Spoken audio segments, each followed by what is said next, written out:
अस्सलाम वालेकुम। वेकअप पाकिस्तान के साथ मैं हूं सना हारून। उम्मीद करती हूं कि आप लोग जहां भी होंगे खैरियत के साथ होंगे। जी बिल्कुल, और खैरियत के साथ आपकी ज़िंदगी गुजर रही होगी और नहीं भी गुजर रही। हम हमेशा एक बात ये कहते हैं, खुश रहिए और जो है जैसा है सब्र के साथ उसमें एडजस्ट करना सीखें। जब आपके अंदर ये चीज़ आ जाएगी ना कि आपको अपने आप को एडजस्ट करना है हर हालात में, आप यकीन जाने आपके जो इश्यूज़ हैं उसका सोल्यूशन निकलना खुद ही शुरू हो जाएगा। सना प्रॉब्लम ये होती है, हम इंसान हैं, फ़ौरन कुछ भी हमारी ज़िंदगी में एकदम से आ जाता है, पैनिक हो जाते हैं और समझ नहीं आता करना क्या है। तो बाद में रियलाइज़ होता है कि यार ये बड़ा मसले वाला काम नहीं था, या ये जो भी था ये हैंडल हो गया और हमने ही करना है और आप ही लोगों ने ही करना है और कोई बाहर से नहीं आएगा। तो जो भी बिगाड़ है वो भी हमने सही करना है और ज़िंदगी इसी चीज़ का नाम है, चैलेंजेस का नाम है। हमसे पहले जो लोग गुजर के जा चुके हैं, ज़िंदगी गुजार चुके हैं, उन्होंने तो ज़िंदगी में बहुत कुछ बर्दाश्त किया है और देखा है। तो इसी उम्मीद के साथ कि हमने भी आगे चीज़ों को खुद मैनेज करना है और बर्दाश्त करना है और सब्र के साथ, और उम्मीद रखनी है कि सब कुछ बेहतर होगा। बिल्कुल, और अपने लिए अच्छा सोचे, दूसरों के लिए अच्छा सोचे। अपने लिए अच्छा करेंगे तो अल्टीमेटली दूसरों को भी आपके तवज्जो से बहुत कुछ सीखने को मिलेगा। तो सब्र का दामन ना छोड़ें आप। और बढ़ते हैं फिर आज के हम अपने शो की जानिब। और सबसे पहले बात कर लेते हैं कि आजकल क्योंकि सर्दियों का सीज़न स्टार्ट हो गया है तो बड़ा मुश्किल होता है मॉर्निंग में आपका सुबह उठना। आपकी मॉर्निंग रूटीन कैसी होनी चाहिए? तो मैं समझती हूँ कि आपको चीज़ों को अपने लाइफ के अंदर थोड़ा सा सिस्टमेटिकली लाने की ज़रूरत है। सबसे पहली बात तो जो मुझे लगती है कि हमें अपना स्लीप टाइम जो है उसको डिसाइड करना है कि आपने एक वक्त आपने डिसाइड करना है कि इसी वक्त पे आपने सोना है, चाहे वीकेंड्स ही क्यों ना। क्योंकि अमूमन ये देखा जाता है कि खुद हम भी, ये हमारी प्रैक्टिस है कि वीकेंड्स आए तो बस अब फ्री हो गए जी, रात में लेट सोना है। ये कहना बड़ा आसान है, जब हमने भी प्रैक्टिकली नहीं हो पाता, लेकिन अर्ली यंग एज गुजारी तो हम भी रातों को जागते थे। बाद में रियलाइज हुआ कि ये नुकसान है, सेहत का भी नुकसान हो रहा है। लेकिन अब हम ये देख रहे हैं कि अब जो नौजवान नस्ल है, जो यंग बच्चे बच्चियां हैं, they are very proactive, they are into entrepreneurship, काम कर रहे हैं, जॉब्स कर रहे हैं, पढ़ रहे हैं और बहुत एक्टिव लाइफ गुजार रहे हैं। तो अब आप लोगों से भी यही एडवाइजरी है कि जो काम आप लोग लेट नाइट खाना पीना गॉसिप्स कर रहे हैं, वो अगर आप सुबह जल्दी उठेंगे आपका दिन बड़ा होगा और आपके सारे काम हो जाएंगे। और हमने ऐसा विटनेस भी किया है। बिल्कुल, और ऑन टाइम होंगे। और दूसरी बात ये है कि आजकल क्योंकि जाहिर सी बात है गैजेट्स, सोने से पहले हमें ये होता है कि जी कुछ देख के आप सोएं, कुछ एडिक्शन इतनी हो गई है, रील्स की एडिक्शन हो गई है। एग्जैक्टली। और नहीं, और फिर के आपने किसी को कोई अपनी मैसेज भी किया है तो उसका रिप्लाई का इंतजार। तो कोशिश ये करें कि जब आप बेड टाइम हो, एक तो आप अपना मोबाइल, अपने गैजेट्स बिल्कुल आपके साइड टेबल पे नहीं होने चाहिए, आपसे दूर हों। और हाँ, एक और बहुत इंपॉर्टेंट बात जो मुझे लगती है कि आप अलार्म जब सेट करते हैं तो अपने मोबाइल को या आपकी जो अलार्म क्लॉक है उसको भी आप दूर रखें, ताकि जब वो अलार्म बजना शुरू, क्योंकि अमूमन देखा गया है कि हम एक अलार्म नहीं लगाते, 1 2 3 4 अलार्म्स लगाते हैं कि पहले एक बंद किया फिर वो स्नूज़, क्योंकि हम ये रियलाइज कर रहे हैं ना कि हमें उठने में परेशानी होगी। तो इसलिए आप उसको दूर रखें, क्योंकि जब दूर होगा आपको वो अलार्म की जो वो साउंड होती है बड़ी इरिटेटिंग होती है, क्योंकि आप नींद में से उठ रहे होते हैं। तो होता ये है कि आप अगर दूर रखेंगे अपने मोबाइल से, अपने गैजेट्स दूर रखेंगे, तो आपको उठ के जाना पड़ेगा और उसको बंद करना पड़ेगा। तो एक ये भी एक चीज़ है। कुछ लोग ऐसे हैं जो 1 2 3 4 5 दफा लगाते हैं। हमारे प्रोड्यूसर नवीद, उनका भी यही है कि वो सो जाते हैं 4 से 5, फिर बोलते हैं कैसे होगा भाई, कैसे करेंगे। तो ऐसे हो जाता है, कैसे करेंगे। तो अब हमने बता दिया आपको कि ऐसे करना है आपने, ताकि आपकी भी आंख टाइमली खुल जाए। दूसरा एक इम्पॉर्टेंट बात ये भी है रोहिल, आपकी जो मॉर्निंग के जो सारे काम हैं, जैसे कि ऑब्वियसली जो ऑफिस गोइंग हैं, स्पेशली उन लोगों के लिए कि वो अपने जो आपका आयरन है आपने रात में करके रख लेना अपने सारे काम। तो आप क्या स्ट्रेस फ्री रहते हैं, आपको स्ट्रेस नहीं होता जब आप सुबह, क्योंकि अगर आपके दिमाग पे ये सारा होगा कि जो सुबह उठ के मुझे ये सारे काम करने हैं, तो डेफिनेटली आपको स्ट्रेस फील होगा और फिर आपको जल्दी उठना पड़ेगा। तो वो टाइम आपका जो है सेफ हो जाएगा। आप नाश्ता भी नहीं करेंगे, जल्दी अपने काम या अपने दफातर के लिए रवाना होंगे, तो फिर आपका दिन भी बड़ा जो है अफरा तफरी में गुजरेगा, चिड़चिड़े हो जाएंगे आप। और पहले लोग देखें कि जब फजर की नमाज़ पढ़ने उठते थे, अभी भी कुछ लोग ये प्रैक्टिसेस कर रहे हैं, लेकिन बहुत अच्छा है, मेजॉरिटी नहीं कर रहे, लेकिन उसके बाद वो सोते नहीं हैं, थोड़ा सा रेस्ट कर लेंगे, फिर चाय कॉफ़ी ले लेंगे। सर्दियों में यही कहा जाता है कि जितना ज़्यादा आप सुबह इंजॉय करेंगे उतना अच्छा है। अब सना अलार्म की बात करी थी, नाज़रीन आप देखें कि मोबाइल में जहाँ हम मेंटल वेलबींग का ख्याल की बात करते हैं, दिमाग की बात करते हैं, इसके अंदर भी कुछ रेज आती हैं, कुछ चीज़ें ऐसी हैं जो रिसर्च के मुताबिक कि आपकी दिमागी सेहत को मुतासर करती हैं। तो बेहतर ये है कि एडिक्शन से बचने के लिए, रील्स की एडिक्शन से या कम्युनिकेशन, टैक्सेशन, जो आप टैक्स जो आप कर रहे होते हैं उसको साइड पे रखें और आप नॉर्मल जो है अलार्म क्लॉक रखें, उस पे आप ये चीज़ें कर सकते हैं। स्टॉक एक्सचेंज की बात कर लेते हैं क्योंकि 9 बज चुके हैं और स्टॉक मार्केट में जो कारोबार है उसका आगाज़ हो चुका है और लेकिन गुज़िश्ता 9 रोज़ से जो है स्टॉक काफ़ी तेज़ी से बढ़ रहा था, लेकिन अब उसमें क्रैक लग गया है। तो जानते हैं कि आखिर ऐसी क्या वजूहात आई कि तो अब हम बात करेंगे स्टॉक मार्केट की। पाकिस्तान 100 इंडेक्स में 9 रोज़ तेज़ी के बाद इस वक्त ब्रेक लग गया। इस हवाले से बात करेंगे, हमारे साथ मौजूद हैं 5 न्यूज़ के नुमाइंदा खुसूसी मंसूर ज़िया साहब। मंसूर ज़िया, बताइएगा, इस वक्त आप वहाँ स्टॉक मार्केट में मौजूद हैं, क्या माहौल देख रहे हैं आप स्टॉक मार्केट का? जी बिल्कुल, गुज़िश्ता रोज हमने देखा है कि पाकिस्तान स्टॉक मार्केट के अंदर जबरदस्त उतार चढ़ाव का रुझान रहा। मार्केट जो है गुज़िश्ता रोज एक हद जो है वो गवा भी बैठी थी, लेकिन आज जब सुबह कारोबारी हफ्ते के तीसरे रोज जब स्टॉक मार्केट का आगाज हुआ है तो मार्केट में फिर जो है एक बार से हमें तेजी देखने इस वक्त जो है वो ट्रेड कर रहा है। अगर हम गुज़िश्ता रोज बात करें तो ये प्रेडिक्शन की जा रही थी कि एकदम मार्केट जो है काफी ज्यादा हाई जाएगी, लेकिन माहिरीन एक्सपर्ट के मुताबिक ये कहा जा रहा है कि अभी भी स्टॉक एक्सचेंज के अंदर जो पॉइंट्स की कमी होती है, जो मंदी आती है, तो ये कारोबार का एक हिस्सा होता है। अगर हम गुज़िश्ता रोज की बात करें तो गुज़िश्ता रोज जो है वो मार्केट में तकरीबन 1000 से ज्यादा पॉइंट्स की कमी के बायस जो है 1,08,000 से ज्यादा पॉइंट्स के ऊपर जो है गुज़िश्ता मार्केट जो है वो बंद हुई थी, जबकि दिन भर मजमूई तौर पर जो है 668 कंपनियों के शेयर्स में कारोबार हुआ था, 329 कंपनियों के शेयर्स में कमी आई थी, जबकि 105 के शेयर्स में जो है वो इजाफा हुआ था। जबकि मार्केट की जो गुज़िश्ता रोज जो बुलंद तरीन सतह रही थी वो 1,11,000 से ज्यादा पॉइंट्स की सतह रही थी, जबकि कम से कम तरीन जो सतह रही थी 1,07,000 से पॉइंट्स के ऊपर उसकी कम से कम तरीन जो है वो सतह रही थी। जब मार्केट का गुज़िश्ता रोज आगाज हुआ तो 1,09,000 से ज्यादा पॉइंट्स का इजाफा मार्केट के अंदर चला था, लेकिन जब मार्केट के अंदर मंदी देखने में आई तो तकरीबन 1,073 पॉइंट्स की कमी के साथ जो है मार्केट जो है 1,08,896 पॉइंट्स पर जो है वो बंद हुई थी। लेकिन आज जब हम देखते हैं कि मार्केट में दोबारा एक बार फिर से जो है भरपूर तेजी देखने में आ रही है और ये तेजी हमने देखा है कि 1,10,000 पॉइंट्स की जो है वो सतह जो है दोबारा से स्टॉक मार्केट जो है वो उबूर कर गई है, जबकि स्टॉक एक्सपर्ट के मुताबिक जो उन्होंने कहा जा रहा है कि सरमायाकारों का एतमाद जो है वो बहाल हो रहा है, जबकि महंगाई की शरह में कमी और खासकर उसके साथ जो है शरह सूद जो मॉनेटरी पॉलिसी का जो ऐलान होने वाला है उसके अंदर ये बहुत ज्यादा तवक्कुआत की जा रही है कि शरह सूद जो है इसमें काफी ज्यादा जो है वो कम हो जाएगी मॉनेटरी पॉलिसी के बायस, जिसके बायस सरमायाकारों का एतमाद जो है वो काफी ज्यादा बहाल हो रहा है। जी अच्छा मंसूर, ये बताइएगा कि इस वक्त जो ट्रेडर्स हैं, जो डे ट्रेडर है, उनकी सिचुएशन क्या है? वो किस तरह से जो है इन्वेस्ट कर रहे हैं या ट्रेडिंग कर रहे हैं, और ऐसा कौन सा अब बिजनेस इवेंट आने वाला है जो स्टॉक मार्केट को सपोर्ट कर रहा है? पॉलिसी रेट का आपने बता दिया, ये एक फैक्टर भी है। उसके अलावा दिसंबर में क्या हैपनिंग्स हैं जिसकी वजह से हम देख रहे हैं कि जो स्टॉक मार्केट जो बुलिश है उसकी वजूहात बन रही है?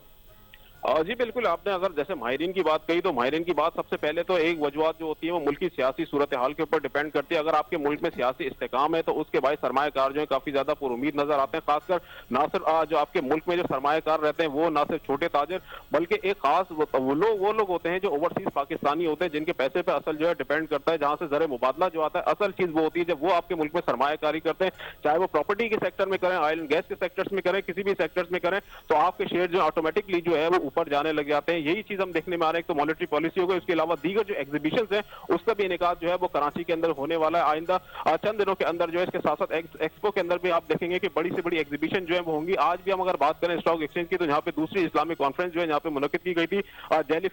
डेलीगेशन जो थे वहाँ पे दूसरे ममालिक के वफूद जो है वो भी यहाँ पर आए थे, जिससे ये अंदाजा लगाया जा रहा है कि बैरून ममालिक जो सरमायाकार है वो काफी ज्यादा इंटरेस्ट ले रहे हैं पाकिस्तान के अंदर, क्योंकि पाकिस्तान स्टॉक मार्केट जैसे 1 लाख पॉइंट्स की सतह उबूर कर गई है तो ये दुनिया की बेहतरीन मार्केट्स में दूसरे नंबर पर इसका शुमार हो रहा है, जिसकी वजह से ना सिर्फ पाकिस्तानी बल्कि दीगर जो ममालिक के वफूद हैं वो पाकिस्तान के अंदर सरमायाकारी करने के अंदर काफी ज्यादा दिलचस्पी का इजहार कर रहे हैं।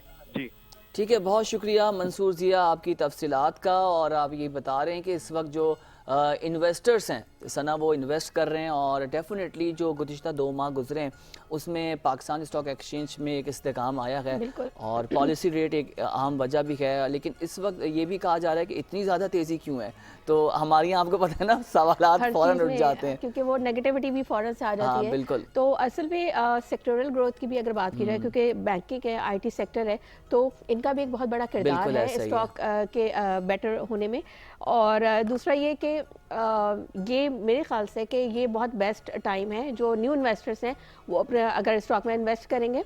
तो इस हवाले से मजीद बात कर लेते हैं। हमारे साथ टेलीफोन लाइन पर जिब्रान मौजूद हैं। जी जिब्रान, आपके पास क्या तफसीलात हैं इस वक्त स्टॉक मार्केट के हवाले से? देखिए, अस्सलाम वालेकुम। पहले तो स्टॉक मार्केट जो है तकरीबन कल जो एक नया रिकॉर्ड बनाया था, 1,11,000 से समथिंग ऊपर जो है टच किया था, और फिर कल माइनस बंद हुई थी। आज फिर दोबारा जो है तकरीबन 2,000 पॉइंट की तेज़ी हो चुकी है, और 1,10,008 तकरीबन 900 पॉइंट जो है वो अभी ट्रेड कर रही है। तो ये एक अच्छा साइन है। जिस तरह कल आपने देखा कि 1,000 पॉइंट 2,000 पॉइंट माइनस होते हैं, तो ये करेक्शन होती है, जिससे एक नई अपॉर्चुनिटी क्रिएट होती है नए इन्वेस्टर के लिए। तो ये एक अच्छा हेल्थी साइन है। तो मार्केट में अभी सिग्नल्स जो है पॉजिटिव है, इकोनॉमिक सिग्नल्स। सबसे बड़ी बात यह है कि 16 दिसंबर को जो है वो मॉनेटरी पॉलिसी है, उसमें तकरीबन 1 से 2% जो है वो कमी एक्सपेक्टेड कर रहे हैं। अगर इससे ज़ायद कमी हो जाती तो मार्केट और ज़्यादा बुलिश हो जाएगी और नए रिकॉर्ड्स बनाएगी। और इसके साथ साथ ये दिसंबर क्लोजिंग पीरियड होता है, और साथ साथ आपका जो इंटरनेशनली जो है इसको लोग जो हॉलीडे पे चले जाते हैं, तो ये। लेकिन स्टॉक मार्केट जो इंटरनेशनली भी देखा जाए तो जो यूएस प्रेसिडेंट नए जो आए हैं, तो उनका भी इनका आने के बाद जो एक्टिविटीज होती है, इससे जो इंटरनेशनल मार्केट में भी फर्क पड़ेगा और as well as local market में भी फर्क पड़ेगा। अच्छा जिब्रान, ग्रोथ इतनी फास्ट क्यों नजर आ रही है? हमने स्टॉक मार्केट के जो फंडामेंटल्स हैं उसको मूव होते हुए भी आगे देखा गया। स्टॉक मार्केट अपने मुनफरिद अंदाज से माजी में आगे बढ़ी है। ये इतनी जो फास्ट ग्रोथ है, इसकी क्या वजूहात है? और कयास ये भी लगाया जा रहा है कि देयर इज समथिंग एल्स। तो फिर सवाल भी लोग कर रहे हैं, फिर ये भी कहा जा रहा है कि एक बड़ा करेक्शन भी अब मार्केट में देख रहे हैं, क्योंकि परसेंट भी गिरना एक्सपेक्ट कर रहे हैं लोग। और आपने भी कहा कि मार्केट ने करेक्शन भी ले रहे हैं और इन्वेस्टर भी एक्सपेक्ट करेंगे करेक्शंस भी आने। तो कि ये सारी सिचुएशन में आप क्या कहेंगे? देखिए, स्टॉक मार्केट में अभी अपॉर्चुनिटीज हैं, ग्रोथ है, इसीलिए जो इन्वेस्टर्स की तादाद है वो भी दिन ब दिन बढ़ रही है, और साथ साथ नया पैसा भी आ रहा है मार्केट में। वो पैसा पहले प्रॉपर्टी में जाता था, दूसरे बिजनेस में, इंडस्ट्री में जाता था, अब वहां से डाइवर्ट होके स्टॉक एक्सचेंज में आ रहा है, क्योंकि काफी टाइम से चीजें जो है वो ऑपरेशंस बंद थे। पाकिस्तान की जो इंडस्ट्री वगैरह जवाल का शिकार थी, अब उनमें भी बेहतरी आना शुरू हुई है।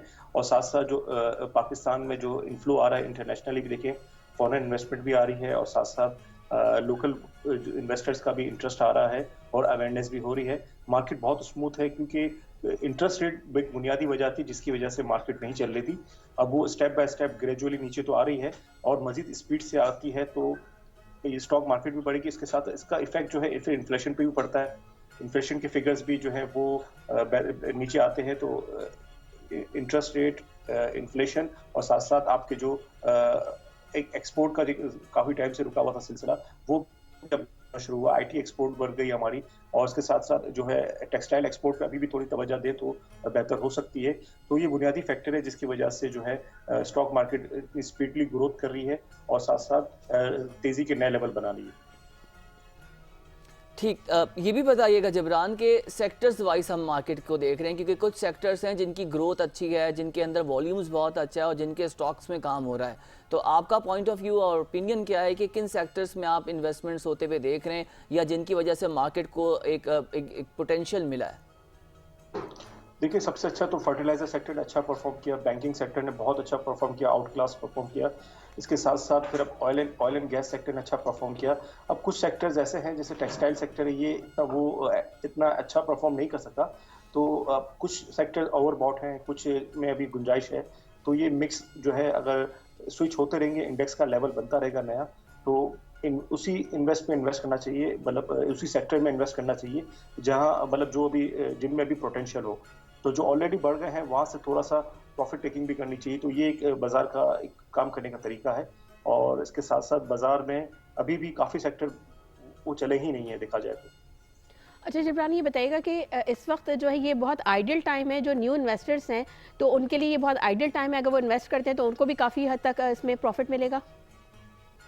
देखिए, अभी कुछ तेजी तो उन्होंने मिस कर दी जो नए इन्वेस्टर है, लेकिन अभी भी पोटेंशियल है मार्केट में। तो कुछ सेक्टर्स में, कुछ आइटम्स में जिस तरह करेक्शन आती है तो एक अपॉर्चुनिटी होती है नए बायर्स के लिए। तो वेट करना चाहिए, जहां थोड़ी सी मंदी हो या करेक्शन आए तो वहां पे नए बायर को एंट्री लेनी चाहिए। तो ये it's an opportunity for the new investor. तो अपॉर्चुनिटी तो हर वक्त रहती है मार्केट में। अच्छा जिब्रान, ये बताएं कि स्टॉक मार्केट की हम अगर क्रेडिबिलिटी की बात करें, लोग अभी भी इन्वेस्ट कर रहे हैं जिनको पता है कि जो लोग मार्केट प्लेयर्स हैं उनको पता है कि how to invest in the stock market और कैसे खेलना है, लेकिन जो नया इन्वेस्टर है वो बड़ा मोहतात है। वो ये देख रहा है कि एक तो ट्रस्ट का फुकदान भी है और माजी में भी मार्केट जो है कहीं ना कहीं फ्रीज भी हुई है, कहीं ना कहीं बड़ी करेक्शंस भी देखी हैं और बेयरिश ट्रेंड हमने 3-3 हफ्ते भी देखा है स्टॉक मार्केट का। तो आप बताएं कि कितनी क्रेडिबिलिटी की अगर हम बात करें नए इन्वेस्टर्स के लिए, नए सरमायाकार या जो लोग इन्वेस्ट करना चाह रहे हैं, वो एक ट्रस्ट का बड़ा फुकदान है, उनके लिए आप क्या कहेंगे? देखिए, पास्ट में बहुत सारे इंसिडेंट भी हुए हैं, इससे हम लोगों ने सीखा भी है, लेकिन अब जो बाजार है ना, वो बिल्कुल समझ लें परफेक्ट चल रही है, क्योंकि अब जो पहले एक्सपोजर का मसाइल थे और जो लेवरेज के मसाइल थे, उनको जिस तरह पास्ट में एक्सीडेंट्स हुए तो उसको बहुत अच्छा कर दिया है कि मार्क टू मार्केट जो है मैकेनिज्म बना दिया कि आपका एक्सपोजर डेली बेस पे जो है वो प्लस माइनस होता है। तो एक अच्छा मैकेनिज्म बना है जिससे अब वो पहले जैसा तो बहरान नहीं आएगा। और इसके अलावा जो आप देख सकते हैं कि मार्केट में अभी भी जो भी काम करे, नए इन्वेस्टर करे या पुराना करे, वो रिसर्च बेस करे। कंपनी हर स्पेसिफिक कंपनी की रिसर्च करे कि कितना अर्न करती है, इसकी हिस्ट्री देखे, इसके हाई लो, इसकी पूरी जो है पूरी कैलकुलेशन करके इन्वेस्ट करे, देन वो सर्वाइव करेगा। अदरवाइज ये कि ब्लाइंडली करेंगे तो फिर वो आप जाहिर सी बात है सफर ही करेगा, नुकसान ही करेगा। अच्छा जिब्रान, ये बताइएगा कि जो ये माइलस्टोन एक अचीव किया था, तो इसका दूसरे सेक्टर्स पे किस हद तक ये असरअंदाज हो सकती है, इसकी इकॉनमी पे कितना असर पड़ेगा? देखिए, ये इकोनॉमिक इंडिकेटर होता है। सबसे पहले अगर जिस मुल्क की इकोनॉमी बेहतर होती है तो वो स्टॉक मार्केट उसकी इंडिकेट करती है। इसके बाद जो है मार्केट में जो लोकल मार्केट है उसमें इसके इफेक्ट आना शुरू हो जाते हैं। तो इट विल टेक टाइम। आप 2 से 3 महीने में आप देखेंगे चीज़ें जो है काफ़ी जो ऊंची थी, प्राइसेस जिसके ऊपर थे वो अब नीचे आना शुरू हो जाएंगे। जिस तरह एक रोज़मर्रा की आटा है, चीनी है, दालें हैं और जो बुनियादी चीज़ें हैं, और जो आपके कहते हैं किरायों में कमी आएगी, जिस तरह पेट्रोल कम होगा, तो ये सारे सेक्टर जो है इसका जो इफेक्ट है वो इनडायरेक्टली आपको थोड़े टाइम में नजर आएगा लोकल मार्केट में। ठीक है, लोकल मार्केट में इसका इम्पैक्ट नजर आएगा। जिब्रान सरफराज इक्विटी डीलर हैं, स्टॉक एक्सचेंज के लिए काम कर रहे हैं। थैंक यू सो मच, आपने सुबह सवेरे हमारे लिए वक्त निकाला और बिल्कुल दुरुस्त बात की है सना इन्होंने कि माशी इस्तेकाम होगा तो डेफिनेटली आपकी जो इकोनॉमी है वो बेटर होगी। वो स्टॉक एक्सचेंज उसको रिफ्लेक्ट करती है कि लोगों का किस तरह से एतमाद है और चीज़ें हमें बेहतर होती हुई नजर आई हैं, बेहतर होती हुई नजर आ रही हैं। बहरहाल अभी इन्होंने कहा भी है कि जी महंगाई में भी कमी होगी, आटा, चावल, दाल और दूध की जो प्राइसेस है वो नीचे आएंगी, तो उम्मीद करते हैं कि ऐसा ही हो। और स्टेबिलिटी लग रही है कि उस वक्त, क्योंकि डॉलर भी आप देखें, एक सवाल भी उठा रहे थे कि डॉलर वहीं पे स्टे किया हुआ है, 1.5 से 2 साल होने को आ रहे हैं, लेकिन मॉनेटरी रेट जो है वो पीछे हो रहा है, लेकिन डॉलर के जो है, क्योंकि इकोनॉमी के आपके फॉरेन मार्केट के मामला बिल्कुल ही इसके बरक्स हैं, तो क्या होगा अल्लाह बेहतर जानता है। Let's hope for the best. और हम बात कर लेते हैं, कुछ सियासी हवाले से खबरें आई हैं और आपको पता है कि फैज़ हमीद के खिलाफ कोर्ट मार्शल की कार्रवाई का बाकायदा आगाज हो चुका है। बाज़ाब्ता तौर पर चार्जशीट जो है पेश कर दी गई है। सना, क्या कहेंगे इस पे आप? बिल्कुल ऐसे ही है, और ये बड़ा सेंसिटिव इशू है और अब देखना ये है कि इसमें आगे मजीद क्या कार्रवाई की जाती है। और जो चार्जशीट जारी की गई है उस हवाले से बात कर लेते हैं। हमारे साथ टेलीफोन लाइन पर मौजूद है ब्रिगेडियर अहमद सईद साहब ने हमें ज्वाइन किया है। अहमद सईद साहब, बहुत शुक्रिया, आपने सुबह सवेरे वक्त निकाला। कैसे हैं सर, आप ठीक ठाक हैं? जी अल्हम्दुलिल्लाह, आप सबको अस्सलाम वालेकुम। सर, किस तरह से इस स्टोरी को देख रहे हैं कि साबिक DG ISI lieutenant general retired Faiz Hameed के खिलाफ कोर्ट मार्शल की कार्रवाई के अगले मरहले का आगाज हो गया है? ये जो पॉलिटिकल डेवलपमेंट हुई है और इसके बाद का जो सियासी मंजरनामा है, किस तरह से हम जा रहे हैं इन चीज़ों को लेके? देखिए, मैं समझता हूँ कि जो कल जनरल फैज हमीद साहब के ऊपर चार्जशीट लगाई गई है, तो इसका मतलब है कि अगस्त में उनकी गिरफ्तारी के बाद से लेके अब तक पिछले 4 महीनों के अंदर खातरख्वाह ठोस या नाकाबिल तरदीद शवाहिद सामने आ चुके हैं कि जिसमें ना सिर्फ उनकी पर्सनल गेन्स के लिए किसी एक निजी हाउसिंग स्कीम थी, वहां से कुछ फायदे उठाने के हिसाब से जो है वो, और मजीद ये कि जो प्रेस रिलीज जारी हुई है SPR की जानिब से, उसमें 9 मई का भी जिक्र है। तो इसका मतलब है कि जो पोलिटिकल इंस्टेबिलिटी मुल्क में है और कुछ पोलिटिकल पार्टीज या लीडरशिप को इस तरह की कार्रवाइयों में है कि जिसमें पाकिस्तान को डिफेम करने की एक मजमूम कोशिश थी, डोमेस्टिक लेवल पे लोगों को डिमोरल करने की या इदारों के ऊपर से जो है वो अवाम के एतमाद जो है उसको मुतज़्ज़ल करने की, तो उस सिलसिले में एक चार्जशीट इनके ऊपर है कि शायद इनकी उसमें इन्वॉल्वमेंट थी डायरेक्ट, और अपने पुराने रैंक और अपने पोजीशन की वजह से उसको इस्तेमाल में ला रहे थे। अब चार्जशीट का मतलब तो जैसे मैंने कहा कि ठोस शवाहिद मौजूद हैं, तो एक खुशाइन चीज है। और पाकिस्तान आर्मी की जो एक रिवायत है खुद एहतसाबी की, उसका मुंह बोलता सबूत है। और मैं समझता हूँ कि बाकी जो सिविलियन कोर्ट्स भी हैं, जो ऑनरेबल सुप्रीम कोर्ट है वो और हाई कोर्ट्स, उनको भी ऐसे तमाम मुकदमात को फिलफौर निपटाना चाहिए कि जिसके ताल्लुक डायरेक्ट पाकिस्तान की नेशनल सिक्योरिटी से है। तो खुशाइन चीज है। और जो एक जो कॉन्सेप्ट हमारे मुल्क में सोशल मीडिया पे एटलीस्ट जरूर बार बार उजागर किया जाता है कि यहाँ पे ताकतवरों का एहतसाब नहीं होता, तो उस सिलसिले के अंदर बड़ा वाज़ेह तौर पे चीज सामने आई कि जैसे पाकिस्तान आर्मी माजी के अंदर भी एहतसाबी के अमल से अपने आप को हमेशा से जो है वो सुप्रीम रखती है, तो ये भी उसी सिलसिले की एक कड़ी है। जहाँ तक मुस्तकबिल का ताल्लुक है पॉलिटिकल सिनेरियो के हिसाब से, तो मैं समझता हूँ कि ऐसे तमाम अनासर जो पॉलिटिकल हों या कोई बिजनेसमैन हो या फिर कोई सीनियर आर्मी अफसर हो या कोई भी रिटायर्ड जो आर्मी अफसर होते हैं, अगर उनकी इस तरह किसी की भी कोई इन्वायरमेंट नेशनल सिक्योरिटी को अगर चैलेंज करती है तो उनके खिलाफ सख्त से सख्त कार्रवाई जो है वो की जाएगी। अब चूंकि चार्जशीट हो चुकी तो अब उनका ट्रायल होगा और पाकिस्तान आर्मी एक्ट के तहत और इनको तमाम सहूलियात दी जाएंगी अपनी मर्जी का वकील हायर करने की। अगर ये अपने ऊपर लगाए गए इल्जामात को और जो ठोस शवाहिद हैं उनको डिफेंड कर सकते हैं तो अच्छी बात है, नहीं तो मैं समझता हूँ कि सख्त सजा जो है वो इनऑफिंग है, क्योंकि जितनी बड़ी अपॉइंटमेंट, जितना बड़ा रैंक होता है उतनी बड़ी जिम्मेदारी होती है और जिम्मेदारी से उस रैंक के ऊपर आप एक्सपेक्ट नहीं करते कि कोई गलती करेंगे। तो लिहाजा इन तमाम चीजों को देखते हुए पाकिस्तान की नेशनल सिक्योरिटी के हवाले से काफी खासी खुशाइंद खबर आई है।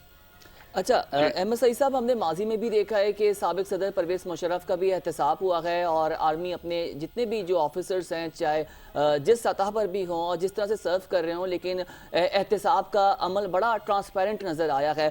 एज फार एज कंसर्न इस इशू पे हम ये बात करेंगे क्योंकि एक पॉलिटिकल सिनेरियो भी लग रहा है और लग रहा है कि पिंडोरा बॉक्स खुलने जा रहा है। एक सियासी जमात है जिसके हवाले से सोशल मीडिया पर भी खबरें गर्दिश कर रही होती हैं और मन गढ़ खबरें गर्दिश कर रही होती हैं, तो आपको लगता है कि इनके एहतसाब के बाद कुछ दीगर सियासी रहनुमाओं के नाम भी आएंगे इस हवाले से? देखिए, जरूरी नहीं कि सिर्फ सियासी रहनुमा हो और दीगर सीनियर या जो उनके सूरतकार थे या फैसिलिटेटर्स थे या उनके जो साथ शामिल थे जुल्फिकार हमीद साहब के साथ, उनके नाम भी आ सकते हैं। उसमें बिजनेसमैन भी हो सकते हैं, उसमें कोई भी एक आम आदमी भी हो सकता है। तो लिहाजा जो भी चीज पाकिस्तान की नेशनल सिक्योरिटी को जो है वो चैलेंज पेश करने की मर्तकब पाई जाएगी या कोई भी शख्स पाया जाएगा तो उसके खिलाफ एक्शन होगा। एक जो सोशल मीडिया पे एक इबाम पैदा किया जा रहा है कि शायद बानी PTI के लिए ये तमाम चीजें की जा रही हैं, मैं नहीं समझता ऐसा है, क्योंकि जब तक ठोस सबूत जो कि सामने रखे जाएंगे अगर वो अनडिनाइबल होंगे तो फिर कोई भी शख्स, कोई भी इदारा वो जो है वो पाकिस्तान से बालातर नहीं है और लॉ या जस्टिस अपना अपना कोर्स लेगा, क्योंकि सबसे पहले पाकिस्तान है। तो लिहाजा आप जितने मर्जी पॉपुलर हो या जितने मर्जी पॉलिटिकली स्ट्रांग हो, जितने मर्जी आप सीनियर रैंक के ऑफिसर हो या ब्यूरोक्रेट हो या कोई बिलियनर हो, जब पाकिस्तान की नेशनल सिक्योरिटी के ऊपर बात आ जाती है तो फिर तमाम लोग जो हैं उसके सामने जेर होते हैं। तो लिहाजा एक अच्छी खुशान चीज है और जो स्ट्रांग लोगों का जो एक नैरेटिव है कि उनका एहतसाब नहीं होता, वो उनका एहतसाब अब शुरू होने जा रहा है, क्योंकि पैसों के ऊपर या माली बाज़ाब्ते के ऊपर तो शायद आप फिर जो है वो एक शायद कोई सॉफ्ट कॉर्नर या शायद इतना तेजी के साथ अमल ना हो सके, लेकिन जब पाकिस्तान की नेशनल सिक्योरिटी, पाकिस्तान के जो यूथ है 65% उनको डिमोरल करने की या पाकिस्तान आर्मी के जवानों को डिमोरल करने की मजमून कोशिश होगी तो फिर लॉ को तेजी के साथ हरकत करना चाहिए, क्योंकि जितना डिले होगा उतना ही जस्टिस डिनाई होगा। और जस्टिस डिनाई सिर्फ जस्टिस डिनाइड नहीं है, पाकिस्तान की नेशनल सिक्योरिटी का इशू है, पाकिस्तान की इंटरनेशनल रिप्यूट का इशू है, पाकिस्तान में इकोनॉमिक सिक्योरिटी का इशू है। तो लिहाजा मैं समझता हूँ कि पाकिस्तान आर्मी ने तो अपना फर्ज अदा कर दिया है, बाकी जो सिविलियन कोर्ट्स हैं अगर उनके पास इस तरह के मुकदमात हैं उनको भी इसको फिलफौर निपटाना चाहिए। अच्छा MSI साहब, आपसे ये जानना चाहूँगी कि बिलाशुबा ISP की जानिब से ये एक बहुत बड़ा फैसला है और ऑब्वियसली ये 4 माह की तहकीकात के बाद बाकायदा तौर पे फैज़ हमीद के ख़िलाफ़ जो है चार्ज शीट जारी कर दी गई है, तो आप क्या समझते हैं कि इसका इम्पैक्ट पाकिस्तानी सियासत पे होगा? देखिए, पाकिस्तानी सियासत का डायरेक्टली एसेस तो मैं उसके ऊपर कमेंट करने का मजाज भी नहीं हो और ना मेरी उस पर एक्सपर्टीज है। हाँ, ये जरूर है कि अगर कोई पॉलिटिकल लीडरशिप या कोई पॉलिटिकल पार्टी, चाहे वो जो भी पॉलिटिकल पार्टी हो, जो भी पॉलिटिकल लीडर हो या जो भी कोई सीनियर ऑफिसर हो, जो भी ब्यूरोक्रेट या बिलियनर हो, अगर नेशनल सिक्योरिटी को चैलेंज करते हुए पाए गए कि जिसमें उनका पैसा लग रहा हो, उनकी एफर्ट लग रही हो, कि उनकी पुरानी पोजीशन के हिसाब से, अपनी पॉपुलैरिटी के हिसाब से, तो फिर उसको अगर वो पर्सनल गेन्स के लिए इस्तेमाल करते हैं, तो मैं समझता हूँ कि पॉलिटिकल जो है सरफेस, जो हमारी जो एनवायरनमेंट है, उसके ऊपर भी इसका इम्पैक्ट पड़ना चाहिए। क्योंकि वही, जैसे मैंने पहले कहा कि पाकिस्तान की नेशनल सिक्योरिटी सुप्रीम है, फिर पाकिस्तान से बालातर कोई भी नहीं है। तो आपके जो क्वेश्चन है, मैं समझता हूँ ठीक है, खदशात की अगर उसमें कोई भी इस तरह का मुलविस पाया गया तो जाहिर है फिर उसको छोड़ा नहीं जाएगा। और DGI का एहतसाब करना एट द कॉस्ट ऑफ, कि उसके ऊपर भी लोग बातचीत कर रहे हैं, लेकिन जब एहतसाब की बात आती है तो फिर जो मर्जी हो, पाकिस्तान सबसे पहले है। लेकिन अहमद सईद साहब, आखिरी सवाल है, फिर आपसे इजाज़त लेंगे। सियासत से तो मामला जुड़ेगा, क्योंकि आप ये देखें कि फैज़ हमीद की सिर्फ उनकी ज़ात की बात नहीं है, क्योंकि सियासतदान भी इसमें मुलव्वस रहे हैं इनके साथ तमाम तर मामलात को देखने में। बिलखसूस अगर हम आर्मी चीफ की तैनाती की बात करें तो एक बड़ा मुतनाज़ा मामला था। बानी PTI ने बैठ के बाकायदा इस पर डिस्कशन की है। ये बातें भी सोशल मीडिया के अलावा मेन स्ट्रीम मीडिया पर भी चली गए और PTI के अपने लोगों ने ये टॉक शोज में बात की है। फिर हम पेशावर कोर कमांडर के हवाले से भी बात करें तो ये तमाम तर चीज़ें हुई हैं और एक बड़ी सियासी जमात की तरफ से हुई हैं। सिर्फ हम ये नहीं कह सकते कि आर्मी के ही ऑफिसर्स इसमें मुलव्वस होते हैं, क्योंकि सियासी जमातें भी राब्ते करती हैं एस्टैब्लिशमेंट के लोगों के साथ और वो मुस्तकबिल के हवाले से कुछ इस तरह की बात करते हैं। लेकिन कहीं ना कहीं फिर ये जो बात आप कर रहे हैं कि नेशनल सिक्योरिटी हमारी, वो बड़ी चैलेंज हो जाती है और ये हुआ है सर।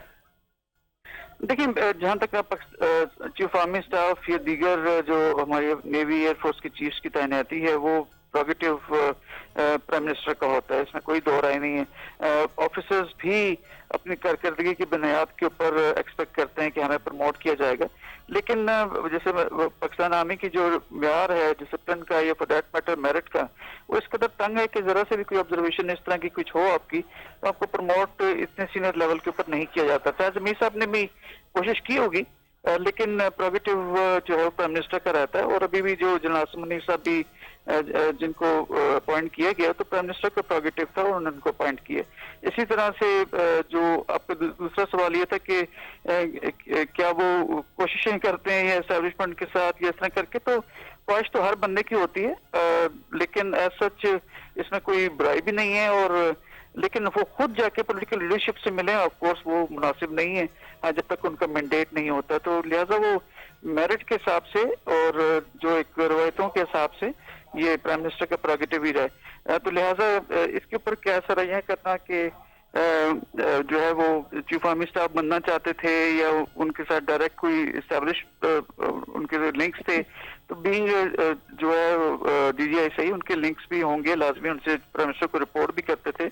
लेकिन पाकिस्तान आर्मी के जो प्रोसीजर्स हैं उनके ऊपर मेरा नहीं ख्याल कि किसी किस्म की कोई डिस्कशन भी होनी चाहिए, क्योंकि वो अपने पूरे तरीक़ेकार के साथ चलते हैं और appointment of chief army staff जो है वो प्राइम मिनिस्टर का प्रोगेटिव होता है। जहाँ तक कि इन्वॉल्वमेंट की बात है कि किस तरह से आप उसको आगे लेके चलेंगे, तो वो अभी आने वाला वक्त जो है वो आपको क्लियरली बता देगा कि किस डायरेक्शन में जा रहे हैं माशा। बहुत बहुत शुक्रिया अहमद सईद साहब आपका, आपने हमारे लिए वक्त निकाला, थैंक यू सो मच। बिल्कुल बहुत सही बात है और पाकिस्तान के स्टेट की जो सबसे पहले पाकिस्तान है, बिल्कुल तो उसके आगे कोई बात होनी नहीं चाहिए और इसी वाले से बात करेंगे। हमारे साथ मौजूद है इस्लामाबाद से ब्यूरो चीफ बेनज़ीर मेहदी। अस्सलाम वालेकुम बेनज़ीर, कैसी हैं आप? Good morning. और ये बताइएगा कि एक आईएसपीआर की जानिब से एक बहुत बड़ा फैसला सामने आया है और फैज़ हमीद के खिलाफ चार्ज शीट जारी कर दी गई है, क्या कहेंगे आप इस हवाले से? सबसे पहले तो गुड मॉर्निंग आप दोनों को, और एक नई सुबह का आगाज है। और कल जो है वो एक अहम डेवलपमेंट हुई है और तकरीबन 10 दिन पहले से इस चीज़ की जो थी वो बाज़गश शहर इक़्तिदार में सुनी जा रही थी और फाइनली कल ISPR की तरफ से ये प्रेस रिलीज आ गई। देखिए, जब अगस्त में इनको के खिलाफ इनका कोर्ट मार्शल किया गया था और इनके खिलाफ जो तमाम इल्ज़ामात लगाए गए थे, जो चार्ज शीट अब जो कल आई है उसमें एक तो सबसे पहले टॉप सिटी था टॉप सिटी में के इनके भाई ने और इन्होंने अपने भाई के साथ मिलकर कुछ गलत इख्तियारात इस्तेमाल किए और उसके बाद जो था उन खातून को हरासा किया। और जो सबसे मेन पॉइंट है इसकी, जो सबसे पंच लाइन है, वो अगर गौर करें तो वो ये है कि इन्होंने अपनी रिटायरमेंट के बाद और उस दौरान भी जो थे वो पॉलिटिकल जो अपने रवाबित थे, जो पॉलिटिकल लीडरशिप थी या जो सियासी तौर पर ये मुतहर्रिक रहे और सियासत में ये डायरेक्टली इन्वॉल्व हुए। अब देखिए, अगर हम इसके बैकग्राउंड में थोड़ा सा चले जाएं तो ये कोई छोटी बात नहीं है। और ये कोई जिसे कहते हैं ना, ये कोई एक कोई बहुत फौज के ऑल तो ये होता है कि इस्टेब्लिशमेंट की सेटिंग, इस्टेब्लिशमेंट और पॉलिटिकल लीडरशिप की सेटिंग से ही ज़ाहिर मुल्क चलता है, जो कि एक अच्छी चीज होती है। ये पूरी दुनिया में होता है, कोई अजंबे की बात नहीं है कि भाई पाकिस्तान में ऐसा हो गया, ऐसा बिल्कुल नहीं है। लेकिन अगर आप किसी जगह पे डायरेक्टली इन्वॉल्व होंगे और अगर आप फैसलों पे मुतासिर होंगे तो आप इस बात का देखें, जब इतने अहम हसास जो ISI है वो मुल्क का एक इंतहाई हसास तरीन इदारा है और उसका सरबरा, उसके बहुत सारे सीक्रेट्स होते हैं, बहुत सारी चीजें होती हैं, और अगर वो रूल्स की वायलेशन करे तो फिर आप सोचें कि फिर कहाँ पे हम लोग खड़े हुए होंगे। तो ये तो पाक फौज का एक जिसे कहना चाहिए कि एक बहुत ऐसा इकदाम है कि अकाउंटेबिलिटी हर तरफ होगी, चाहे वो उनका किसी इदारे का सरबराह हो, चाहे वो हाई प्रोफाइल शख्सियत हो। और ये अब एग्जाम्पल सेट होने जा रही है। अब हम आ जाते हैं कि जिस तरह के अब हम आ जाते हैं कि जो जिस जमाने की ये बात हो रही है, ये बात हो रही है कि जो 2019 के बाद एक सेटअप आया था, यानी PTI की गवर्नमेंट आई थी और PTI की गवर्नमेंट में ये उसमें फिर ये DGIS आए थे। और फिर उसके बाद हमने ये देखा, मैं बिना पॉलिटिकल जर्नलिस्ट मैं हमेशा ये देखती थी कि हमेशा जो बानी PTI और साबिक वजीर आजम जो हैं वो, और ये मुझे एक पेज पे नजर आए, इतनी ज्यादा मुझे फ्रंट फुट पर कभी भी नहीं नजर आई इस्टेब्लिशमेंट जितनी मुझे उस दौर में नजर आई। और बहुत सारी, मैंने कल भी ये बात कही थी, मैंने अब भी ये बात कही है कि हम क्योंकि पार्लियामेंट को रिपोर्ट करते रहे हैं और हमने ये भी देखा कि उस वक्त उस दौर में पार्लियामेंट के अंदर एक जो था वो एक अफसर इनकी जानिब से कर्नल लेवल का और मेजर लेवल के वो तैनात होते कि जब कोई इंपॉर्टेंट बिल, ठीक है, इम्पॉर्टेंट बिल्स की बात कर रही हैं और बेनज़ीर यही बता रही थी कि एक बहुत बड़ा फैसला है और एहतसाब की बात हुई है और उन्होंने यही कहा है कि एहतसाब से कोई नहीं बच सकता और पाकिस्तान सबसे पहले। बिल्कुल। तो नाज़रीन एक ब्रेक लेंगे, न्यूज़ ब्रेक लेंगे। ब्रेक से जब वापस आएंगे और बेनज़ीर आपसे इस पर मज़ीद बात करेंगे कि अब मज़ीद क्या होने जा रहा है, और ये भी बताइएगा हमारे नाजरीन को कि किस तरह से हम पॉलिटिकल डेवलपमेंट होते हुए इस्लामाबाद में देख रहे हैं, क्योंकि डेवलपमेंट वहाँ पर होगी तो आगे मामलात जो है पूरे पाकिस्तान तक जाएंगे और उसका इम्पैक्ट आएगा। हम बात कर रहे थे फैज़ हमीद की चार्जशीट के हवाले से और हमें अपडेट दे रही थी बेनज़ीर, ब्यूरो चीफ इस्लामाबाद। जी बेनज़ीर, आप जो बात कर रही हैं जिसको कंटिन्यू कीजिएगा प्लीज़। जी मैं यही बात कर रही थी कि एक तरफ तो ये हो गई कि अब देखें इसका जो है वो अब अंजाम की तरफ ये जो केस है वो तेजी से जाएगा। और जहां तक हमारी इत्तलात हैं, जहां तक हमारे जराए हैं, उनका ये कहना है कि एक वादा माफ गवाहों का एक पूरा एक सिलसिला स्टार्ट होगा कि जो जनरल फैज़ हमीद के, रिटायर्ड जनरल फैज़ हमीद के खिलाफ आकर जो है वो वादा माफ गवाह बनेंगे। अब इसमें जो एक पंच लाइन में आपको वो कह रही थी वो ये थी कि इसमें ये था कि इन्होंने रियासत के खिलाफ काम किया है, रियासत की रिट के खिलाफ काम किया। अगर आप इस लाइन को थोड़ा सा मतलब इसको डीकोड करने की कोशिश करें ना तो ये बहुत इंपॉर्टेंट लाइन है। देखिए, इस पर सख्त से सख्त और इंतहा से इंतहाई कदम उठाया जा सकता है, सजा हो सकती है। और इसमें और भी जो लोग हैं, जैसे कि जब ये हुआ था अगस्त में रवा साली, तो इसमें बहुत सारे ब्रिगेडियर्स के नाम आए थे और मिलिट्री ऑफिसर्स के भी नाम आए थे। अभी इस वक्त मुझे वो नाम याद नहीं आ रहे हैं, तो उनके भी नाम आए थे। तो इसमें ये जो केस जिस तरफ आप जाएगा, पहली बात है कि इसमें वादा माफ गवाह बनेंगे और जिसकी बेस पर जो है ये सजा होगी। बार बार जो एक चीज हो रही है ना कि रियासत के खिलाफ काम किया है, पॉलिटिकल इन्वॉल्वमेंट बहुत ज्यादा थी। फिर फैजाबाद धरना जो हुआ था उसमें जब जनरल फैज हमीद जो थे वो DG ICC थे ना, उस वक्त वो DGISI नहीं बने थे, उसमें भी इनका नाम आया है, उसमें भी ये ऑन रिकॉर्ड नाम है। और जब ये कमीशन बना था फैजाबाद धरने का, उसके बाद जब इनसे इंक्वायरी की बात हुई थी तो बहरहाल इनको बुलाया तो नहीं गया था, ना ही हमारे मुल्क में ऐसी एग्जाम्पल्स थी कि कोई मिलिट्री ऑफिसर या इतने अहम हसास इदारे का जो है वो सरबरा आकर किसी कमीशन के सामने एक्सप्लेनेशन दे। लेकिन अब ये जो डेवलपमेंट हुई है, इससे दो चीजें, एक तो ये केस अपने मंतकी अंजाम की तरफ जाएगा, ये एक एग्जाम्पल सेट होगी पाकिस्तान के लिए और पाकिस्तान के इमेज के लिए। मैं ये कहती हूँ ये बहुत अच्छा है। दूसरी बात ये कि जो एक पॉलिटिकल जो एक जमात जो कि आई ही जिसे कहे हम कि अंडर कवर आई थी, बहुत ज्यादा एस्टैब्लिशमेंट का जिसने कवर लिया, हम बात करें हैं PTI की। और अभी भी हमने देखा कि 26 नवंबर का जब उनका धरना हुआ तो बार बार ये कोशिश की गई कि एस्टैब्लिशमेंट की जानिब से, मेरी स्टोरी ऑन रिकॉर्ड मौजूद है चैनल 5 पर, कि एस्टैब्लिशमेंट ने इनसे राब्ते करने की कोशिश की, मगर वो बहरहाल वो राब्ते हो नहीं सके। वो माने डी चौक की तरफ बुशरा बीबी बढ़ गई, पॉलिटिकल लीडरशिप इसी वजह से अभी भी फ्रस्ट्रेशन का शिकार है, जो हमें उनके सारी लीडरशिप की बॉडी लैंग्वेज से भी नजर आता है। अब जब PTI ने सिविल नाफरमानी की, सिविल डिसोबीडियंस की जो है वो एक कॉल दे दी और ये कहा है फाइनल कॉल है, अल्लाह करे उनकी तरफ से फाइनल कॉल हो, ये फाइनल कॉल है कि अब वो कहाँ खड़े में, इस डिसीजन के बाद वो कहाँ खड़े में।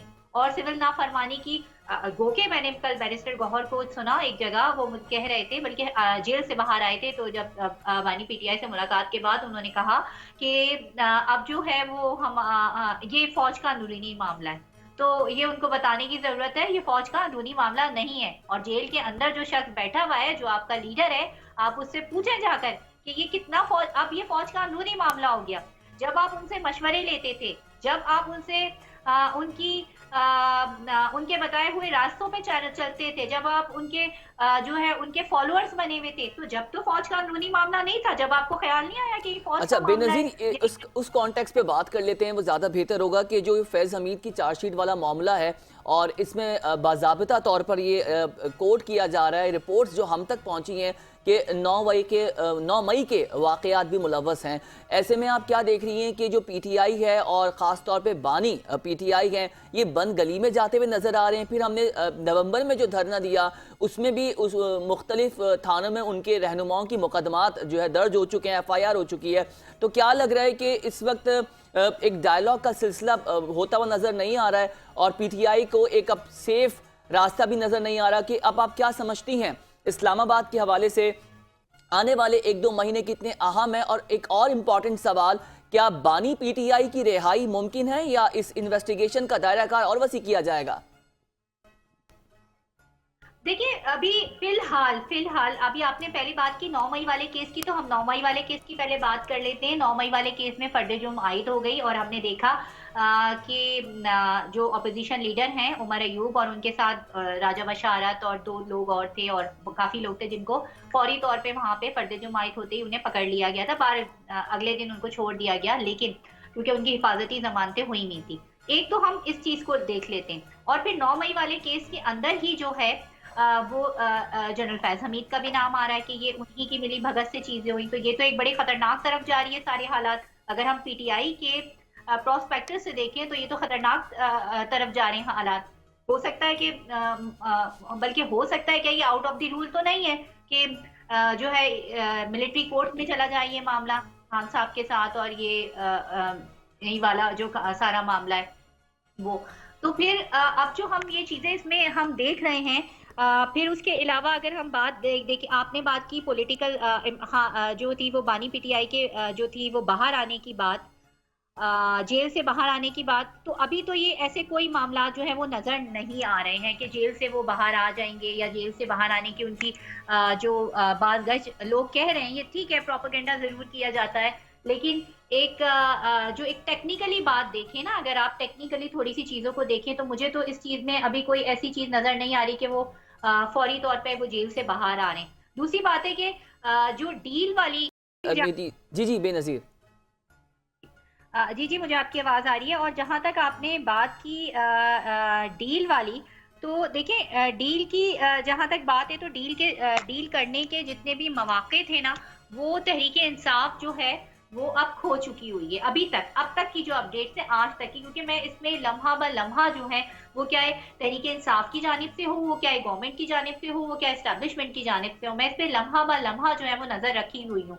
तो अब तक जो 26 नवंबर वाला सारा सीन हुआ है, इसके बाद जो है डील के मौके, अब तक तो उन्होंने डील के दरवाजे बंद कर दिए। हाँ, अगर अभी भी कोई चीज आ जाए उसके बाद कोई डील के दरवाजे खुल जाएं। अब देखें ना, तहरीक इंसाफ तो मानती ही नहीं थी कि हम तो पॉलिटिकल लीडरशिप के साथ बैठेंगे ही नहीं, लेकिन अब देखें जब वो हॉट वाटर में गई, जब उन्हें इस बात का अंदाजा हुआ कि हमारा जो ये जो धरना था या एहतजाज कह लें व्हाटएवर, ये बुरी तरह से नाकाम हुआ है। और इसने देखिए, एक तो होता है रियासत को नुकसान पहुंचाना, इस सारी चीज ने, इस 26 नवंबर वाली सारी चीज ने जो है वो पीटीआई को नुकसान पहुंचाया है। और मुझे ये पता है कि मैं बीना पॉलिटिकल रिपोर्टर, मुझे जब मैं राब्ते करती हूँ पीटीआई की लीडरशिप से, लीडरशिप आपस में कितनी डिवाइड है।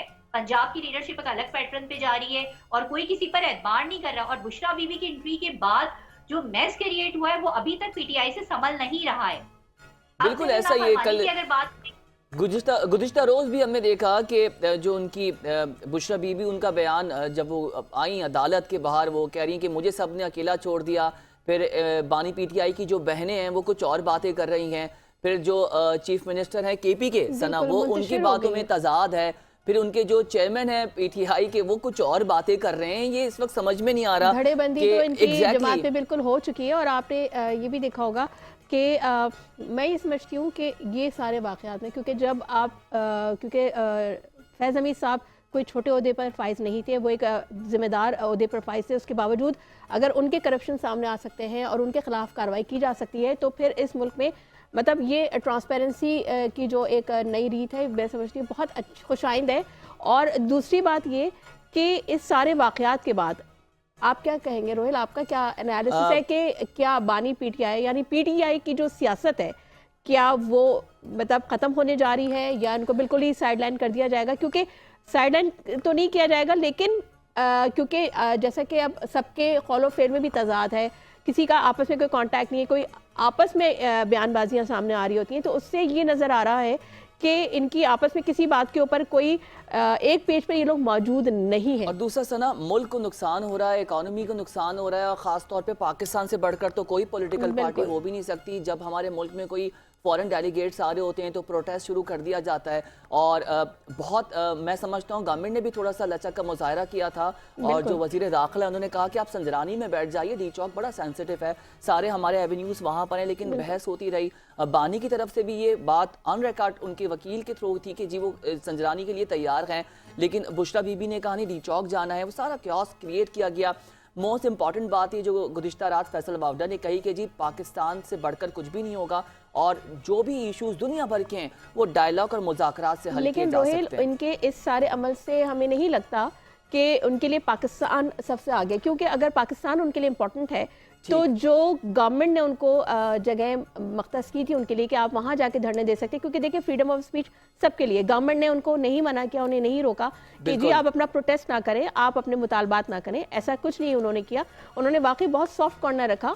और आप ये देखें पिछले जो 9 मई के वाक़यात जो हुए थे उसमें उनकी जो टॉप लीडरशिप है उनके खिलाफ ज़ाहिर सी बात है वो हर चीज़ ज़्यादा दहशतगर्दी एक्ट के तहत उनके खिलाफ मुकदमा दर्ज हुआ और बहुत सी इनकी जो टॉप लीडरशिप है वो गायब है, बिल्कुल वो आपको कहीं नजर नहीं आएगी।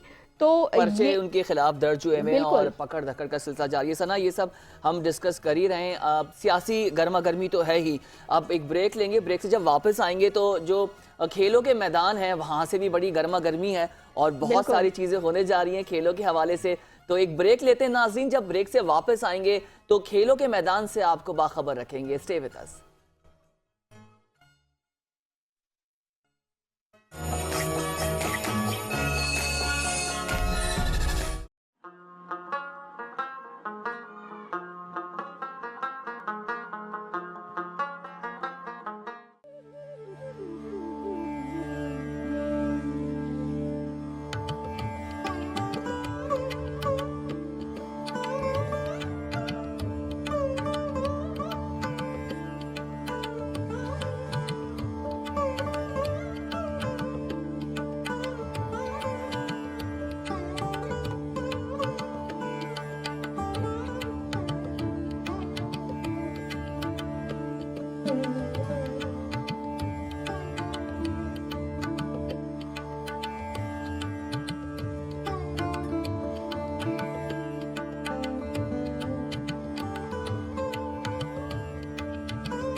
Make Pakistan with Sajid Hasan.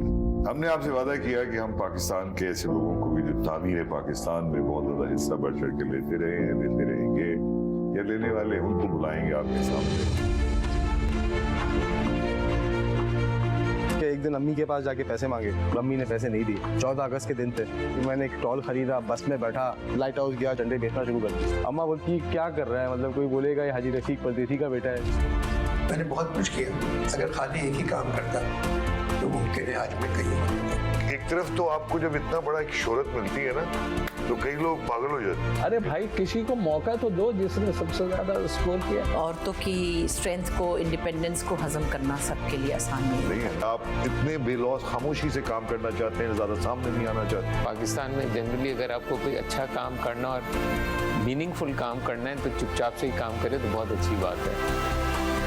हम वो खुशनसीब इदारा हैं जो मोंटेसरी के बच्चों को पढ़ा रहे हैं और चार्टर्ड अकाउंटेंट को पढ़ा रहे हैं। राजस्थान यूनिवर्सिटी की प्रेसिडेंट हूँ। 18,000 के करीब स्टूडेंट्स हैं, तकरीबन हमने 10,000 स्टूडेंट्स ग्रेजुएट किया है। अल्लाह ने मौका दिया तो एक दिन एक अस्पताल बनाएंगे जो क्वालिटी केयर करेगा फ्री ऑफ कॉस्ट।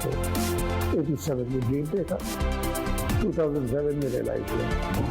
20 ईयर्स हमारी फैमिली की जो वैल्यू है ना, वो परदेसी नाम है कि जाइए तालीम ज़मीन पे जाके हासिल कीजिए। मेरा तो काम ही पढ़ाई लिखाई का, तो रोजाना हमें जो है 3 से 4 घंटे से रीडिंग ना करें तो मैं आपसे बात ही नहीं कर सकता। मैं पूरी दुनिया का वाहिद आदमी हूँ जिसे यूनिवर्सिटी को स्विट्जरलैंड में मुझे अवार्ड दिया। अपने आप को महफूज बनाने के लिए हमने एटम बम बनाया, आज हम एटम बम की हिफाजत कर रहे हैं।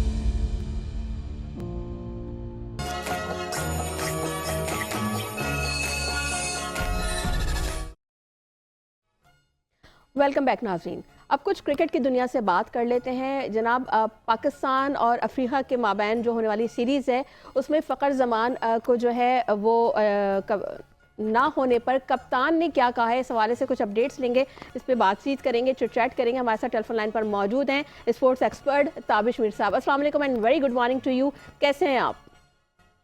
सबसे पहले बहुत शुक्रिया सना, आपके हवाले से मुझे मालूम भी हुआ आपने चैनल 5 ज्वाइन किया। हमारे बहुत अच्छे हरदिल अजीज़ और मोहतरम दोस्त जनाब रोहिल इंतखाब साहब भी आपके हमरा मौजूद हैं और वो भी इस प्रोग्राम की मेज़बानी करते हैं। तो सबसे पहले आप दोनों को गुड मॉर्निंग। और मैं देख रहा हूँ दिन दुगनी रात चुगनी चैनल 5 तरक्की कर रहा है और अपने नाजरीन की तादाद में इजाफा कर रहा है और तरक्की के मैदानों में जो है साफती हलकों में नाम कमा रहा है, तो मुझे बड़ी खुशी हो रही है। Thank you so very much Tabish. ये बताइएगा कि जो पाक अफ्रीका जो सीरीज़ होने जा रही है उसमें फ़खर ज़मान के ना होने पर जो कप्तान है उनका क्या रद्द-ए-अमल सामने आया है? जी देखें, बिल्कुल जिस अंदाज से पाकिस्तान क्रिकेट बोर्ड ने इस वक्त फ़खर ज़मान को आइसोलेट करने की कोशिश की है, इंतहाई मायूस कुन है। आप भूल गए हैं उस फ़खर ज़मान को जिसने आपको 2017 में चैंपियन बनाने में कलीदी किरदार बहैसियत बैट्समैन अदा किया था। ये वही फ़खर ज़मान है जिन्होंने वर्ल्ड कप के अंदर शानदार बैटिंग का मुजाहरा कर कर जनूबी अफ्रीका के खिलाफ नाकाबिले यकीन इनिंग्स खेली थी। जो है हेडन कहते थे कि मेरे पास वो बैट्समैन टीम में मौजूद है जो गेम चेंजर है, और फ़खर ज़मान ने सेमीफाइनल में मिचेल स्टॉक को वो छक्के मारे जो आज तक क्रिकेट शायकीन याद करते हैं। तो मैं ये समझता हूँ कि फ़खर ज़मान के साथ इस वक्त पाकिस्तान क्रिकेट बोर्ड में जो आला ओहदेदारान हैं, बिलखुसूस वो इस्टेब्लिशमेंट के अफसरान जिन्होंने बाकायदा पाकिस्तान क्रिकेट को हाईजैक बोर्ड के सरबराह सैयद मुर्तज़ा नकवी, उन सब का जो है बाकायदा जो है इससे मुतालिक बात करनी चाहिए, उनसे पूछना चाहिए कि आया ये क्यों हो रहा है। फ़खर ज़मान कोई आपके आम खिलाड़ी नहीं है, he has always proved himself. उन्होंने पाकिस्तान के लिए अपने नंबर की कुर्बानी दी। ये वो फ़खर ज़मान है जिसने एज एन ओपनर खेलने के बजाय उस वक्त की मैनेजमेंट और उस वक्त के हेड कोच मिसबाह उल हक का कहना मानो और अपने नंबर की कुर्बानी दी। उस फ़खर ज़मान की कुर्बानी दी जा रही है, शर्म आनी चाहिए उन सब लोगों को। मैं हैरान हूँ कि रिजवान कह रहे हैं मुझे मुतालिक के अब हम सोच रहे हैं फ़खर ज़मान जो है उन्हें जुकाम हो इसके लिए वो फिट नहीं, और अगले दिन जो है वो मुझे दिखाई दे रहे हैं कि वो पाकिस्तान की तरफ से जो चैंपियंस कप हो रहा है T20 की सतह पर वो खेलते हुए दिखाई दे रहे हैं। वहाँ उन्होंने जो फील्डिंग की, क्या उन्हें जुकाम हुआ है, क्या उन्हें खांसी है? भाई फ़खर ज़मान खुद कह रहे हैं ना, मैं फिट हूँ तो ही तो खेल रहा हूँ, अगर वो फिट नहीं होते तो कैसे खेल रहे होते? तो आप देखें एक मजाक बाकायदा बर्पा किया जा रहा है, बनाया जा रहा है, और ये मजाक जो है इससे कौम वाकिफ है। इससे फ़खर ज़मान के परस्तार वाकिफ़ हैं, आप और मेरे जैसे साफ़ी हज़रात वाकिफ़ हैं।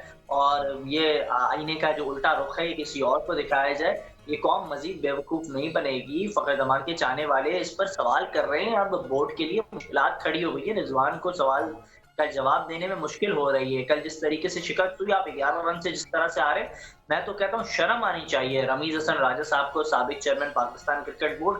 वो कमेंट्री कर रहे हैं कि Rizwan fight till the end. ये तरीका होता है फाइट टिल द एंड का? एक बंदा जो है 50 गेंदों पर 52 रन कर रहा है, एक बंदा 49 गेंदें खेल चुका है और टीम दूसरी जानिब जो है स्ट्रगल कर रही है। तो ये अंदाज होता है बैटिंग करने का? इतनी पुअर अप्रोच के साथ कोई शख्स बैटिंग करे और आप कह रहे हैं कि he is fighting till the end. कौम को झूठ बोलने का एक नया जो है इन्होंने तरीका सीख लिया और झूठ जो है सख्ती के साथ बोलते हैं, उस ढटाई के साथ बोलते हैं। मैं तो हैरान हूँ कि इतनी जो है कॉन्फिडेंस के साथ ये झूठ कैसे बोल लेते हैं।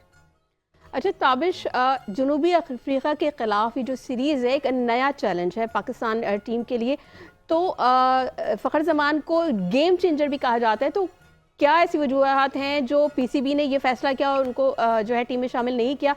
आप समझते हैं कि क्या इसको भी पॉलिटिसाइज किया जा रहा है? क्योंकि देखें जो खेल हैं वो तफरी फराम करने के लिए होते हैं, अगर इस इदारे को भी अगर पॉलिटिसाइज कर दिया जाएगा तो फिर बाकी क्या रह जाता है पीछे?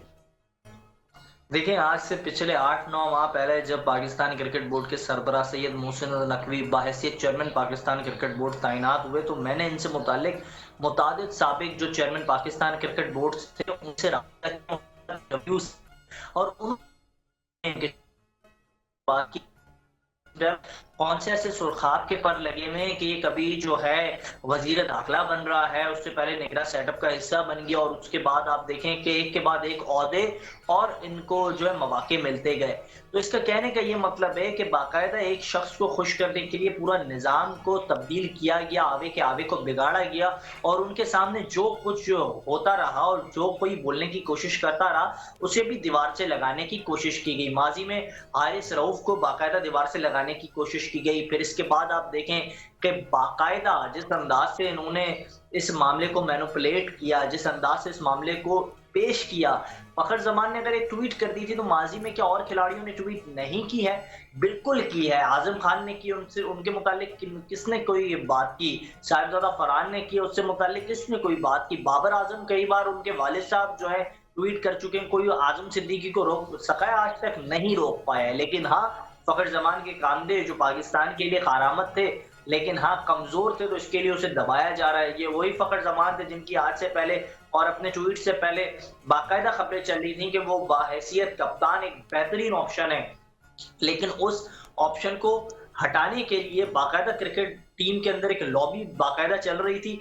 उसने कोशिश की किसी तरह फ़खर ज़मान को माइनस किया जाए, अगर फ़खर ज़मान टीम के साथ रहेंगे तो फिर उनकी दाल रोटी बंद हो जाएगी और यही हुआ। और ये मैं बोलता हूँ ना कि ट्रायो है टीम के अंदर और ये ट्राई यूं ही है, बाबर, रिजवान और शाहीन, इन्हें अच्छी कैटेगरीज पर जो सेंट्रल कॉन्ट्रैक्ट्स मिलते हैं, इन्हें फैसिलिटेट हर लीग में किया जाता है, पाकिस्तान की हर बड़ी से बड़ी ब्रांडिंग में इनका नाम होता है। तो बाकी जो स्टार्स हैं, मैं समझता हूँ फ़खर ज़मान बहैसियत पाकिस्तानी एक बहुत बड़े स्टार हैं। उन्होंने जो कुछ कुर्बानियां दी हैं पाकिस्तान के लिए वो काबिल तारीफ हैं, काबिल जिक्र हैं और काबिले जो है अंदाज़े बयां है। तो जिस अंदाज से उन्होंने परफॉर्मेंस का मुजाहरा किया है, उनके परस्तारों की तादाद बढ़ रही है और नकवी साहब के नाकिदों की तादाद में इजाफा हो रहा है। नकवी साहब ये भूल समझ रहे हैं। अच्छा ताबिश, अब जरा इंटरनेशनल क्रिकेट की बात भी कर लेते हैं। हम ये आपसे सवाल करना चाह रहे हैं कि अफगान क्रिकेट बोर्ड ने टीम के हेड कोच को 1 साल की तौसीह दे दी है, इसका क्या इम्पैक्ट देख रहे हैं आप? और दीगर ये हो कि जो चैंपियंस ट्रॉफी 2025 है उस पर इसका क्या इम्पैक्ट आएगा? तो ये चेंजेस हैं अफगान क्रिकेट बोर्ड की तरफ से, इस हवाले से आप क्या कहेंगे? देखिए रोहिल इंतखाब साहब, आप इतने खूबसूरत आदमी और उसके साथ साथ बड़ा खूबसूरत आपने सवाल किया है। मैं ये कहूँगा कि जनाब मोहतरम, जिस अंदाज से हम देख रहे थे, हम ये बात कर रहे थे कि आपको याद होगा जब अफगानिस्तान की क्रिकेट ने परवान पाही, उसको जो है आगोश की में समाने का जो किरदार था वो पाकिस्तान क्रिकेट ने अदा किया। अफगानी के खिलाड़ी जो हैं वो यहाँ आते थे केपी बेल्ट के अंदर, यहाँ क्रिकेट खेलते थे और हमारे यहाँ जब उस दौर में पाकिस्तान पब जो है प्रीमियर लीग हुआ करती थी, तो उस वक्त ये खिलाड़ी यहाँ मुख्तलिफ जो है फ्रेंचाइज के साथ एसोसिएट होकर खेलते थे। ये वही अफगानी खिलाड़ी हैं जिनके लिए इंजिमामुल हक जो है माजी में गए, उन्होंने कोचिंग की। ग्रेट राशिद लतीफ, वो वहां जाकर उन्होंने कोचिंग की, उस क्रिकेट को बनाया। आज भी अगर कोई वहाँ कोच मौजूद है तो वहाँ जो है राना नवीदुल हसन साहब बड़े जो है शानदार इंसान है, वो वहां मौजूद हैं। लेकिन उन्होंने ये फैसला किया, अब देखें जो बोर्ड आपसे सीखा उसने बहुत सारी चीजें आपसे बेहतर कर ली, और उसने ये फैसला किया है कि वो चैंपियंस ट्रॉफी के लिए कोई तब्दीली करेंगे नहीं। और लेकिन यहाँ आपके यहाँ कोई चीज जो है मुस्तकिल मिजाजी के साथ हो रही नहीं है, या हर चीज में तब्दीली आ जाती है। आपके साथ बैनुल-अक़वामी कोच होता है तो वो काम करने को तैयार नहीं है, नहीं होता है तो भी उसके साथ दीगर मामलात हैं। आपके मकामी कोचेज होते हैं तो उनकी नाराजगियां, उनको मनाना। फिर आपने बाकायदा एक लॉबी बनाई हुई है। मैं मुतादिद मरतबा चंद ऐसे खिलाड़ियों से रब्ता कर चुका हूँ जिनकी मुझे कॉल्स आई हैं। चंद दिनों पहले मुझे कॉल आई थी सरफराज नवाज साहब की, मोहसिन हसन खान की, इकबाल कासिम साहब की। वो यही कह रहे थे कि बाकायदा उन लोगों को चांस दिया जाता है जिनके तो नाम जो है वो किरदार जिनके इंतहाई ज्यादा खराब रहे हैं, जिनकी माजी जो है दागदार रहा है। जस्टिस कय्यूम रिपोर्ट मौजूद है, आपके मेंटोर बने में वकार यूनिस, उन पर इल्जाम नहीं था जस्टिस कय्यूम रिपोर्ट में कि उन्होंने मुल्क को बेचा था। मुश्ताक मोहम्मद सकलैन मुश्ताक पर इल्जाम नहीं था, आप उन्हें फैसिलिटेट कर रहे हैं। जो लोग जिन पर जो इल्जाम था, वहाब रियाज पर कितने एलिगेशन लगे, वो इस वक्त डोमेस्टिक सर्किट का बहुत बड़ा हिस्सा है, वापस से आ गए हैं। तो ऐसे कौन से सुर्ख आपके पड़ लगे? जो ईमानदार, दयानतदार, सच्चे लोग हैं उन्हें अपॉर्चुनिटी देनी नहीं है। तो बाकायदा इस क्रिकेट को दीवार से लगाने के लिए लोग कहते हैं क्यों मैं तनकीद करता हूँ मोहसिन रजा नकवी पर, उनका कद बहुत ऊंचा है, इसके लिए क्या मैं तनकीद करता हूँ? ऐसा नहीं है, उनका कद इतना ऊंचा है नहीं जितना बनाया जा रहा है। दूसरा ये कि वो जिस अंदाज से चीजों को कर रहे हैं, उनके पास बहुत सारे अच्छे ऑप्शंस थे। आकिब जावेद को लाए ना, एक ट्रम्प कार्ड फेंका, और भी ऐसे कई ट्रम्प कार्ड हैं, वो लाए। मोहसिन हसन खान को लाए, बड़े बड़े नामों को लाए, उनका मैटर सारा क्लियर हो जाएगा। लाए ना वो आमिर सोहेल को, क्यों नहीं लाते बोर्ड में, उनसे काम क्यों नहीं लेते? रीजन ये, अगर अच्छे और पक्के लोग आ जाएंगे तो फिर ये जो लोग हैं जिनके किरदार दागदार है, फिर उनकी जगह नहीं होगी और पाकिस्तान क्रिकेट खुद ही तरक्की करेगा। ठीक है ताबिश, ठीक है, बहुत शुक्रिया, आपने काफ़ी तफसीली अपना तबसरा इस पर किया। लेकिन हम ये जानना चाहेंगे आईसीसी के हवाले से, भारत जो है वो अपनी हरदर्मी पर मौजूद है, और मैं ना मानूँ कि रट उसने लगाई भी है, क्योंकि 29 नवंबर को मीटिंग हुई जो कि किसी नतीजे के बगैर ख़त्म हो गई। फिर 5 दिसंबर को हुई, उसमें भी कोई ऐसा खातिर खा नताइज नहीं आए, वो भी। और फिर 7 दिसंबर को होनी थी, वो पोस्टपोन हो गई। तो आज मुतवक्का है, ज़राए का कहना है कि आज कोई फैसला सामने आएगा, क्या कहेंगे आप इस हवाले से? देखें, जिसके पास पैसा है उसकी मर्जी है, वो कहते हैं ना मेरी मर्जी, तो वही वाला मंतक चल रहा है, मुसलसल हम देख रहे हैं। और इस मैटर पर भी बड़ा मैं अफसरदा हूँ, और अफसरदा इसलिए हूँ क्योंकि ये मैटर को आपने डील करना था। मैं तो हैरान इस बात पर हूँ कि हमारा मीडिया इस बात को इस तरह पेश कर रहा है कि हमने जो है बुनियादी सतह पर इक्वालिटी पर बात करके इस मामले को हैंडल डाउन कर दिया है। ऐसा कतई नहीं हुआ है। आपके जो चेयरमैन थे क्रिकेट बोर्ड के, वो कह रहे थे कल तक 8 नवंबर की आप उनकी स्पीच उठाकर देख लें, वो कह रहे थे हम तहरीरी तौर पर वजाहत मांग रहे कि आया हाइब्रिड मॉडल पर हम नहीं जाएंगे, और क्या वजूहात है। हमारे यहाँ रोजाना की बुनियाद पर सिक्योरिटी पर मामूल जो हमारे जवान हैं, शौदा हैं, गाजी हैं, कुर्बानियां दे रहे हैं लाइन ऑफ कंट्रोल पर, और वो इसलिए दे रहे हैं क्योंकि वो बता रहे हैं दुनिया को कि Pakistan is a peaceful country. आप और मैं आज सुकून की नींद सोच पा रहे हैं तो उसकी असल वजह इन जवानों की कुर्बानियां हैं। और अगर भारत एक बार फिर से इस मैटर को हाइब्रिड मॉडल तक ले जाएगा तो फिर मैं समझता हूँ उनकी कुर्बानियों पर आपने पानी फेरा है।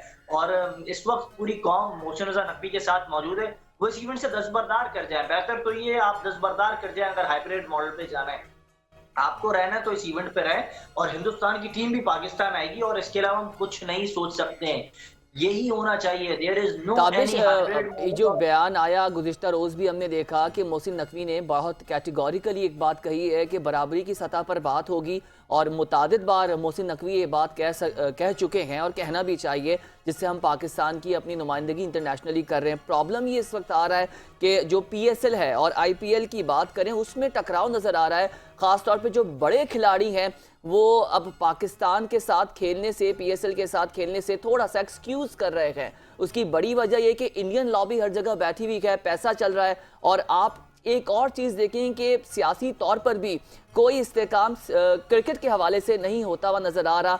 हमने ये भी देखा एक जेस्टर के जो मोदी सरकार है और जो वज़ीर आज़म मोदी हैं, इनसे हमारे साबिक वजीर आजम नवाज शरीफ के बड़े अच्छे ताल्लुकात हैं। मुझे एक बात समझ ये नहीं आ रही, क्रिकेट पूरी कौम देखती है, पूरी कौम की इज्जत का मामला होता है, लोग इस पे बहुत जज्बाती हो जाते हैं और दोनों ममालिक के लोगों की बात करें, इसमें एक हेल्दी क्रिकेट के हवाले से, खेलों के हवाले से, कल्चर के हवाले से साबिक वजीर आजम नवाज शरीफ, उनके ही भाई की हुकूमत है और पंजाब में भी उनकी साहबजादी लीड कर रही हैं। इस सिचुएशन में कोई एक कह सकते हैं एक डायलॉग का रास्ता नहीं हो सकता?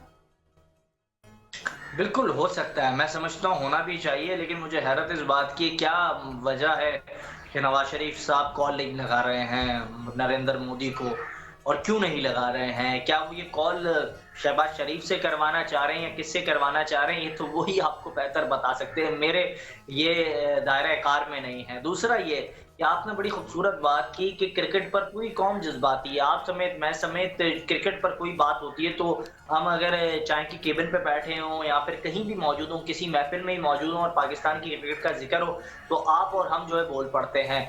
अब इसमें सबसे अहम और पेचीदा मैटर ये है कि IPL होने जा रही है और SPL को दीवार से लगाने की कोशिश काफी जो है टाइम से की जा रही थी। इसमें हमारे अपना भी बड़ा एक कलीदी किरदार है, हमारा अपना कसूर है। डेविड वार्नर क्यों नहीं आते हैं? आप देखें SPL PSL के अंदर वो क्यों नहीं आ रहे हैं? वो इसलिए नहीं आ रहे क्योंकि आप उनको उस तरीके से अकोमोडेट नहीं कर रहे हैं। वो भारी जो रकम मांगते हैं वो दे दें आप, तो वो तमाम खिलाड़ी आ जाएंगे, तो आप वो रकमें अदा नहीं कर रहे हैं। आपको अपना बजट बढ़ाना पड़ेगा। हिंदुस्तान में जो IPL हो रही है उसकी एक टीम का जो फ्रेंचाइज का बजट है आपके पूरे इवेंट का बजट है, तो आपको अपनी बजटिंग पर थोड़ा फैसला करना होगा। दूसरा ये एक ही मुल्क है, उसके अंदर 100 लीग्स हो रही हैं। आप देखें पाकिस्तान के अंदर PSL हो रही है, फिर पाकिस्तान के अंदर KPL हो रही है, फिर पाकिस्तान के अंदर कश्मीर सुप्रीम लीग होने जा रही है, पाकिस्तान के अंदर कश्मीर प्रीमियर लीग हो गई, इससे पहले आप देखें कि और जो है SPL हो गई।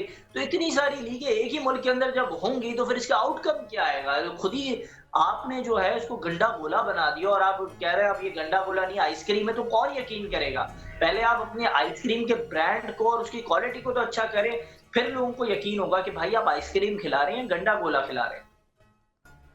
ठीक है ताबिश, लेकिन देखिए ICC ने जो है ख़ुद भी बात की, फिर उसके बाद उन्होंने छोड़ दिया कि जी PCB और जो है इंडियन जो गवर्नमेंट है वो आपस में खुद कोलैबोरेशन करें, खुद बात करें, लेकिन कोई नतीजा सामने नहीं आया। हमने ये देखा कि भारत ने 2007 से पाकिस्तान के साथ कोई भी दो तरफा मैच नहीं खेले, तो ये इस तरह की जो सियासी तौर पे जो बयानात सामने आ रहे हैं, तो इससे क्या पाकिस्तान के क्रिकेट को माली नुकसान पहुंचाने की साजिश है या इसके पीछे और क्या मुहर्रिकात हैं? इमेज डैमेज करना पाकिस्तान का एक्चुअली।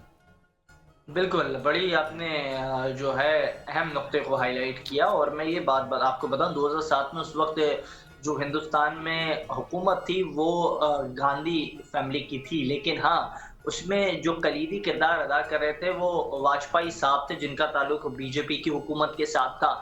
और ये सारे सिनेरियोज वहाँ थे, लेकिन उस वक्त आपकी क्रिकेट बोर्ड के अंदर जो लोग थे वो बड़े ऊंचे कद के थे। मरून शेरियाल आफरीदी शेरियाल खान साहब वहाँ मौजूद थे।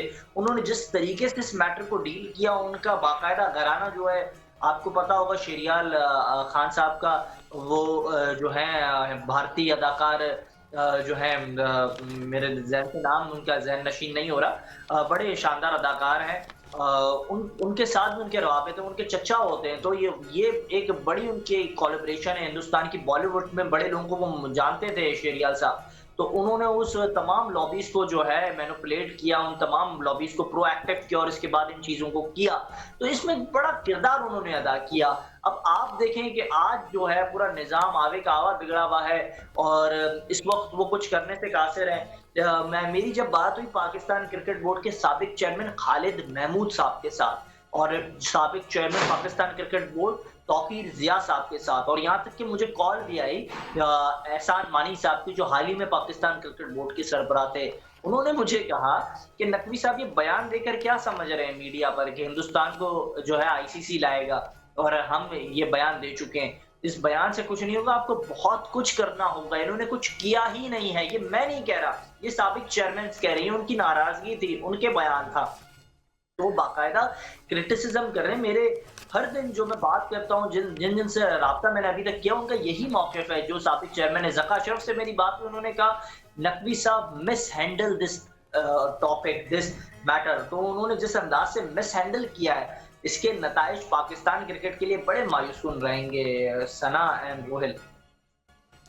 ठीक है, बहुत शुक्रिया ताबिश आपके वक्त का, और बहुत डिटेल और ब्रीफ डिस्कशन सना उन्होंने क्रिकेट पे और स्पोर्ट्स पे किया है। Let's see, hope for the best, और अल्लाह ताला हमारी जो क्रिकेट है, जो स्पोर्ट्स है, उसको बेहतर से बेहतर करे। डोनाल्ड ट्रंप के स्टेटमेंट की बात कर लेते हैं, और जो अमेरिका में होने जा रहा है उस पे बात कर लेते हैं कि अमेरिकी सदर ने जो है सिटीजनशिप के जो राइट्स हैं उस पर कुछ कानून साजी का पैगाम दे दिया है, और उन्होंने इस पे कहा है पूरी अमेरिकी गवर्नमेंट को कि आपने इस पे काम करना होगा। स्टोरी ये है कि ट्रम्प का अमेरिकी शहरियत का पैदाइशी हक ख़त्म करने का ऐलान, यानी कि जो नेशनैलिटी है और सिटीजनशिप है उसमें कुछ चेंजेस किए जा रहे हैं। 20 जनवरी को ओहदा संभालने के बाद वसी पैमाने पर तब्दीलियां करेंगे, और जिनमें पैदाइशी अमेरिकी शहरियत का खात्मा भी शामिल है। अमेरिकी सदर ने इंटरव्यू में कहा है कि उन्हें अमेरिका में मौजूद तमाम गैर कानूनी तारकिन वतन को मुल्क बदर करने और पैदाइशी शहरियत ख़त्म करने समेत इंतखाबी मुहिम के किए गए तमाम वादों को फौरी तौर पर पूरा करना होगा। बिल्कुल। अच्छा रोहिल, हमने जब ये इनकी सारी इलेक्शन कैंपेन चल रही थी तो डोनाल्ड ट्रंप ने बड़े मुतहरिक नजर आए, और दो चीज़ों पे इन्होंने बहुत फोकस रखा हुआ था। एक तो महंगाई के ऊपर, दूसरा ये कि ये जो शहरियत ख़त्म करने की बात की थी उन्होंने कि होता ये, क्योंकि उनका ये 14th अमेंडमेंट में ये चीज़ें शामिल आई थी कि जो बच्चा जो भी अमेरिका में उसकी पैदाइश होती है तो वो नेचुरली वहाँ का शहरी करार दिया जाएगा। लेकिन उनका ये मौक़िफ़ है कि इस तरह से वहाँ नेशनैलिटी उसको होगी, नेशनैलिटी होगी प्लस लेकिन जो इलीगल हैं, आई गेस जो मेरी अंडरस्टैंडिंग है, जो वहाँ पे इलीगल रुकते हैं या वो सिर्फ उनका टूरिज्म इसी बात के लिए होता है कि वो वहाँ जाएंगे और बच्चे की पैदाइश करेंगे ताकि वो वहाँ पे नेशनल हो जाए।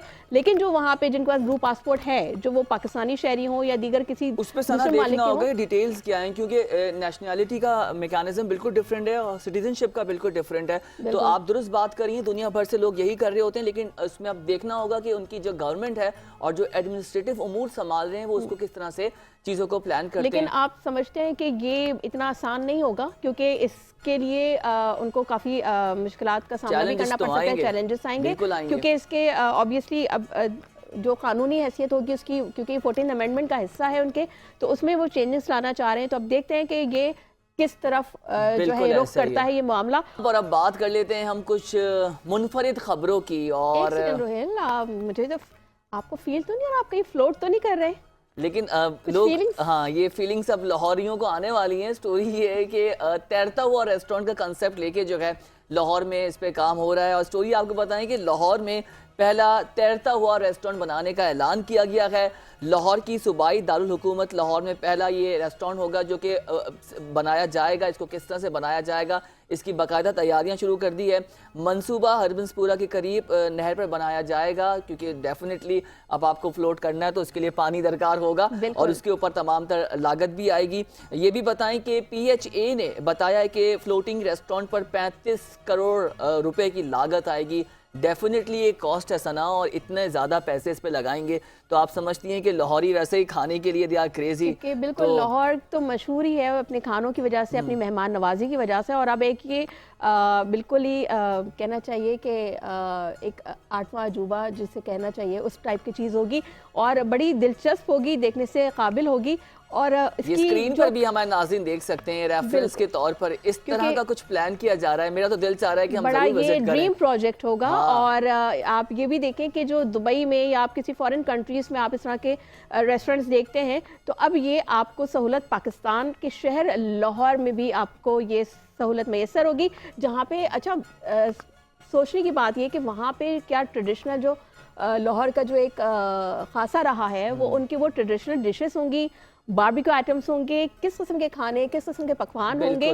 ये भी काफ़ी काबिल ज़िक्र है बात कि क्योंकि लोगों का इंटरेस्ट अच्छा, और उसका जो अभी हम जैसे स्क्रीन पे देख रहे थे रेफरेंस के लिए, तो वो बड़ा सा खूबसूरत लग रहा था कि आपके चारों तरफ जो है वो दरिया हो, पानी हो, समंदर हो, और आप बीच में आपका जो है वो रेस्टोरेंट फ्लोट कर रहा हो, आप भी फ्लोट कर रहे हो। मजे की बात ये, जो हमारे दोस्त या रिश्तेदार लाहौर में रहते हैं, कराची रुख करने की वजह ये कि समुंदर देखना है, पानी देखना है, तो अब कहीं ना कहीं उन्होंने ये चीज निकाल लिए, ढूंढ लिए। लेकिन देखना ये कि इतनी बड़ी लागत है 35 करोड़ रुपए की लागत से ये बनने जा रहा है। तो यकीनी तौर पे ये एक बड़ा शाहकार बनेगा और जब ये बनेगा तो फिर लोगों की तवज्जो का मरकज़ भी रहेगा। और इसके अलावा मैं ये सोच रही थी क्योंकि लाहौर का जो एक कल्चर है, जो उसकी डाइवर्सिटी है, उसको देखते हुए उसकी जो कंस्ट्रक्शन होगी, क्या वो लाहौरी टच भी होगा उसमें? अच्छा, और वहाँ के जो मकामी लोग हैं उनके तासुरात क्या होंगे, उनका इसकी तरफ किस तरीके से रुझान होगा? और दूसरी बात ये कि ये इतनी बड़ी लागत से जो बनने जा रहा है तो वहाँ पे जो डिशेस होंगी उसकी प्राइसिंग क्या होंगी? ये एक बहुत बड़ा सवाल है। आपको पता है अवाम हमारी कॉम्प्रोमाइज कर लेती है, उनको एनवायरनमेंट चाहिए, एम्बियंस चाहिए और डेफिनेटली फूड क्वालिटी चाहिए। और आप सोच रहे हैं, आप प्लान कर रहे हैं कि वहाँ पे कोई बर्थडे पार्टी आप सेलिब्रेट करेंगे या कोई इवेंट आप वहाँ सेलिब्रेट करेंगे? बिल्कुल, हम तो प्लान कर रहे हैं और मैं तो सोच रहा हूँ अभी से बुकिंग डाल देते हैं क्योंकि उसके बनने लेकिन के बाद अभी उसकी तामीर तो शुरू होने दीजिए रोहेल। बिल्कुल ऐसा ही है। अगली स्टोरी की बात करते हैं सना। माशाल्लाह पाकिस्तान में इतनी ज़्यादा चीज़ें हो रही होती हैं, छोटी छोटी सतह पर भी चीज़ें हो रही होती हैं। हमें बड़ा फ़ख्र होता है कि कुछ चीज़ें हमें अल्लाह की तरफ से मिली हैं। ख़ासतौर पर हम मौसम की बात करें, फलों की बात करें, सब्जियों की बात करें और ख़ास तौर पे जानवरों की बात करें। कुछ ज़मीनों पर कुछ जानवर नहीं होते हैं और उनको बाकायदा दूसरे ममालिक से ख़रीदा जाता है और जिसके बहुत ज़्यादा पैसे होते हैं। मुल्की तारीख की सबसे बड़ी बोली देकर चित्राल में मारखोर का शिकार, ये बड़ी इंपॉर्टेंट डेवलपमेंट है। आपको बताएं कि अमरीकी शिकारी ने मुल्की तारीख की सबसे बड़ी बोली देकर चित्राल में मारखोर का शिकार कर लिया है। और आपको बताएं कि जो इसके पैसे हैं वो बहुत ज़्यादा हैं और ये अमरीकी शहरी ने बाकायदा इसकी बोली लगाई है। और मारखोर आपको पता है कि किस नौइयत के, किस तरह से पाकिस्तान में लोग उसका शिकार करते हैं। एक अलग ही लोगों को क्रेज़ है कि हमें मारखोर का शिकार करना है। आप मनाजिर देख सकते हैं, कितने खूबसूरत मनाजिर हैं और बाकायदा हंटिंग के लिए जो है दुनिया भर से लोग आते हैं। हमारे रिपोर्टर ने हमें ज्वाइन किया है, याया खान ने, स्कर्दू में है। उनसे पूछ लेते हैं कि क्या सिचुएशन है। याया अस्सलाम वालेकुम एंड वेरी गुड मॉर्निंग। तो याया खान से हम राब्ता करते हैं, मलिक आमिर से हम बात कर लेते हैं। सर क्या कहेंगे आप, ये जो बोली लगाई है और इस तरह से जो मारखोर के शिकारी हैं वो कितने ज़्यादा एक्साइटेड नज़र आ रहे हैं और क्या देख रहे हैं आप, क्या सिचुएशन है? जी बिल्कुल ऐसे ही है। जो मारखोर का जो अभी सीज़न स्टार्ट हुआ है, सीज़न में जो है तो अमरीकी एक शहरी है, उन्होंने इस साल जो है तो सबसे बड़ी बोली लगाकर जो है तारीख में सबसे बड़ी बोली लगाई है और ये परमिट हासिल किया है जिसकी कीमत $2,71,000 के एवज नायाब मारखोर का शिकार किया उन्होंने। ये अब तक की सबसे बड़ी लगाई जाने वाली बोली है। अमरीकी शहरी जिनका नाम रोनाल्ड जो वाइटन है ने $2,71,000 में ये रकम अदा करके चित्राल में कश्मीरी मारखोर का परमिट हासिल करके उसका शिकार किया है। जो है अमरीकी शहरी वाइटन ने अक्टूबर में इजाजतनामा हासिल किया और तोशी शाशा कंजर्वेंसी में 49 इंच लंबे सींगों के साथ 11 साल मारखोर का शिकार किया है। और इसमें जो ये ट्रॉफी हंटिंग है, ये इसका जो मुतारिफ कराया गया था, ये 1990 में ये प्रोग्राम मुतारिफ करवाया गया था और इसमें जो आमदनी हासिल होती है उससे जो मकामी कम्युनिटी है उसमें भी ये बताया जाता है कि इसमें जो शिकार किया जाता है ये 80% इसका हिस्सा जो है तो मकामी कम्युनिटी में भी तकसीम किया जाता है। ये जो प्रोग्राम शुरू किया गया है ट्रॉफी हंटिंग का, इस प्रोग्राम ने बैनुल अक़वामी शिकारियों को पाकिस्तान के शुमाली इलाकों की तरफ भी राग़िब किया है। मकामी लोग गैर कानूनी शिकार को रोकने के लिए हर मुमकिन कोशिश भी करते हैं इसमें, जबकि ट्रॉफी हंटिंग मकामी बरादरी को बख्तियार बनाने में इसके किरदार को नुमाया करते हैं। मारखोर पाकिस्तान का कौमी जानवर है। आमतौर पर ये जो है तो 8,000 से 11,000 फुट की लंबाई पर रहता है, ऊंचाई पर रहता है, लेकिन सर्दियों के महीने में जो है तो ये शिकार के मौसम के साथ साथ कम ऊंचाई पर उतर आता है। तो ये अमरीकी एक शहरी है जिन्होंने ये इस तरह हुआ कि तारीख में पहली मरतबा ये परमिट हासिल किया और अच्छी खासी रकम अदा करके जो है तो उसको जो अगर मैं आपको बताता चलूँ तो इसकी पाकिस्तानी इसमें इसकी कीमत जो है तो करोड़ रुपए में बनती है, 7 करोड़ रुपए से ज़ायद की रकम बनती है। जी सर। अच्छा मलिक साहब ये बताइएगा कि जो इसके जो इतनी बड़ी बोली लगी है, इसकी जो हासिल करदा जो रकम है वो मकामी लोगों और वहाँ के जो जंगली हयातियात है उसके ऊपर किस तरीके से वो इस्तेमाल की जाती है, या वो जो पैसा आता है वो रकम आती है खुर्द बुर्द हो जाती है? जी ऐसा नहीं है जी, इसमें जो महकमा जंगली हयात की जानिब से जो बताया गया, उनका कहना है कि ये जो मकामी जो ये ट्रॉफी हंटिंग का प्रोग्राम जो 1990 की दिहाई में मुतारिफ कराया गया था, इससे हासिल होने वाली जो आमदनी है तो इसका 80% हिस्सा जो है तो महकमा जंगली हयात और वहाँ पे जो मकामी कम्युनिटी है उनमें बराबर तकसीम किया जाता है। इससे यह भी होता है कि जो मारखोर की नस्ल को मकामी शिकारियों से तहफ़्फ़ुज़ की कोशिश भी की जाती है और इलाकाई तरक्की दोनों में इसको में मदद हासिल की जाती है। ये जो रकम हासिल होती है इसमें 80% हिस्सा इस तरह से वहाँ पे बराबर के हिसाब से तकसीम किया जाता है। जी अच्छा मलिक, ये बताइएगा कि इस वक्त जब आप क्योंकि वहाँ मौजूद है, जब ये बोली लगी है तो इसका कोई सेलिब्रेशन होती है, कोई इवेंट क्रिएट किया जाता है और वहाँ के जो मकामी लोग हैं उनके इस पर क्या तासुरात होते हैं? जी बिल्कुल, ये बाकायदा तौर पर एक बोली लगाई जाती है, नीलामी की जाती है जिसमें मकामी लोग भी शामिल होते हैं, लेकिन ज़्यादातर इसमें जो है तो बैनुल-अक़वामी जो होते हैं शहरी वो उसमें हिस्सा लेते हैं और उसमें बोली लगाकर अपने लिए जो है तो परमिट हासिल करते हैं, क्योंकि बगैर परमिट के इसका शिकार जो है गैर कानूनी तस्वर किया जाता है। तो इसके लिए मारखोर के शिकार के लिए बाकायदा यह एक प्रोग्राम मुनक्किद किया जाता है जिसमें नीलामी की जाती है और मकामी लोगों के साथ साथ जो है तो बैनुल-अक़वामी लोग भी इसमें शामिल होकर इसका करते हैं, परमिट हासिल करते हैं और उसको बाकायदा तौर पर सेलिब्रेट भी किया जाता है। जी ठीक है मलिक, आपका बेहद शुक्रिया। इस हवाले से आप हमें अपडेट कर रहे थे और मारखोर हंटिंग के हवाले से जो है आप देखें कि अमरीकी शहरी ने इस कदर बोली लगा दी है कि हमारे जो मारखोर हैं उनकी अहमियत को समझा है। और आपको पता है कि बड़ा खूबसूरत जानवर है और बहुत ही प्यारा जानवर है और पाकिस्तान का कौमी जानवर भी है। तो अब देखना यह है कि अब जैसे कि हमारे नुमाइंदे ने बताया है कि वहाँ के मकामी लोगों में और उस पर उनको इक्वली डिस्ट्रीब्यूट किया जाता है, तो बड़ी अच्छी बात है। याया खान ने भी ज्वाइन किया है, उनसे भी अपडेट्स लेते हैं। याया, अस्सलाम वालेकुम एंड वेरी गुड मॉर्निंग। क्या कहेंगे मुल्क की तारीख की सबसे महंगी बोली लगी है, इस हवाले से आपके पास क्या तफसीलात हैं?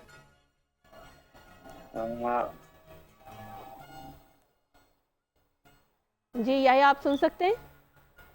जी जी बताइएगा कि इस वक्त बिगेस्ट बिड लगी है मारखोर के ऊपर, तो क्या कहेंगे, क्या अपडेट्स हैं आपके? जी इस साल गिलगित बल्तिस्तान 2024 के ट्रॉफी हंटिंग सीजन के लिए अक्टूबर में मारखोर हमानियन आइबेक्स और ब्लू शिप का शिकार बोली का इनका गिलगित बल्तिस्तान के forest and wild life conference मैदानी में मुतादिद मुल्की और गैर मुल्की शिकारियों ने शिरकत की थी। इस साल के शिकार के कोटे में 4 अक्टूबर मारखोर 100 हिमालयन आइबेक्स और 14 ब्लू शिप शामिल है। ठीक है, बहुत शुक्रिया याया आपकी तफसीलात का, और ये चित्राल के हवाले से हमें अपडेट कर रहे थे। तो ये सिचुएशन है कि पाकिस्तान में मारखोर का शिकार आप देखें कि कितना ज़्यादा महंगा हो गया है और अमरीकी उसकी जो अहमियत है उसको बखूबी समझते हैं। तो रोहेल, फिर अब ये तो हो गई मारखोर के बाद, इसके बाद अगली स्टोरी क्या है आपके पास? अगली स्टोरी हमारे पास ये है कि आप लोग सुन के हैरान हो जाएंगे, परेशान भी हो जाएंगे कि एक ऐसा जानवर है, उसकी अहमियत को आपने कभी नहीं समझा, लेकिन हिंदुस्तानी बखूबी समझ रहे हैं।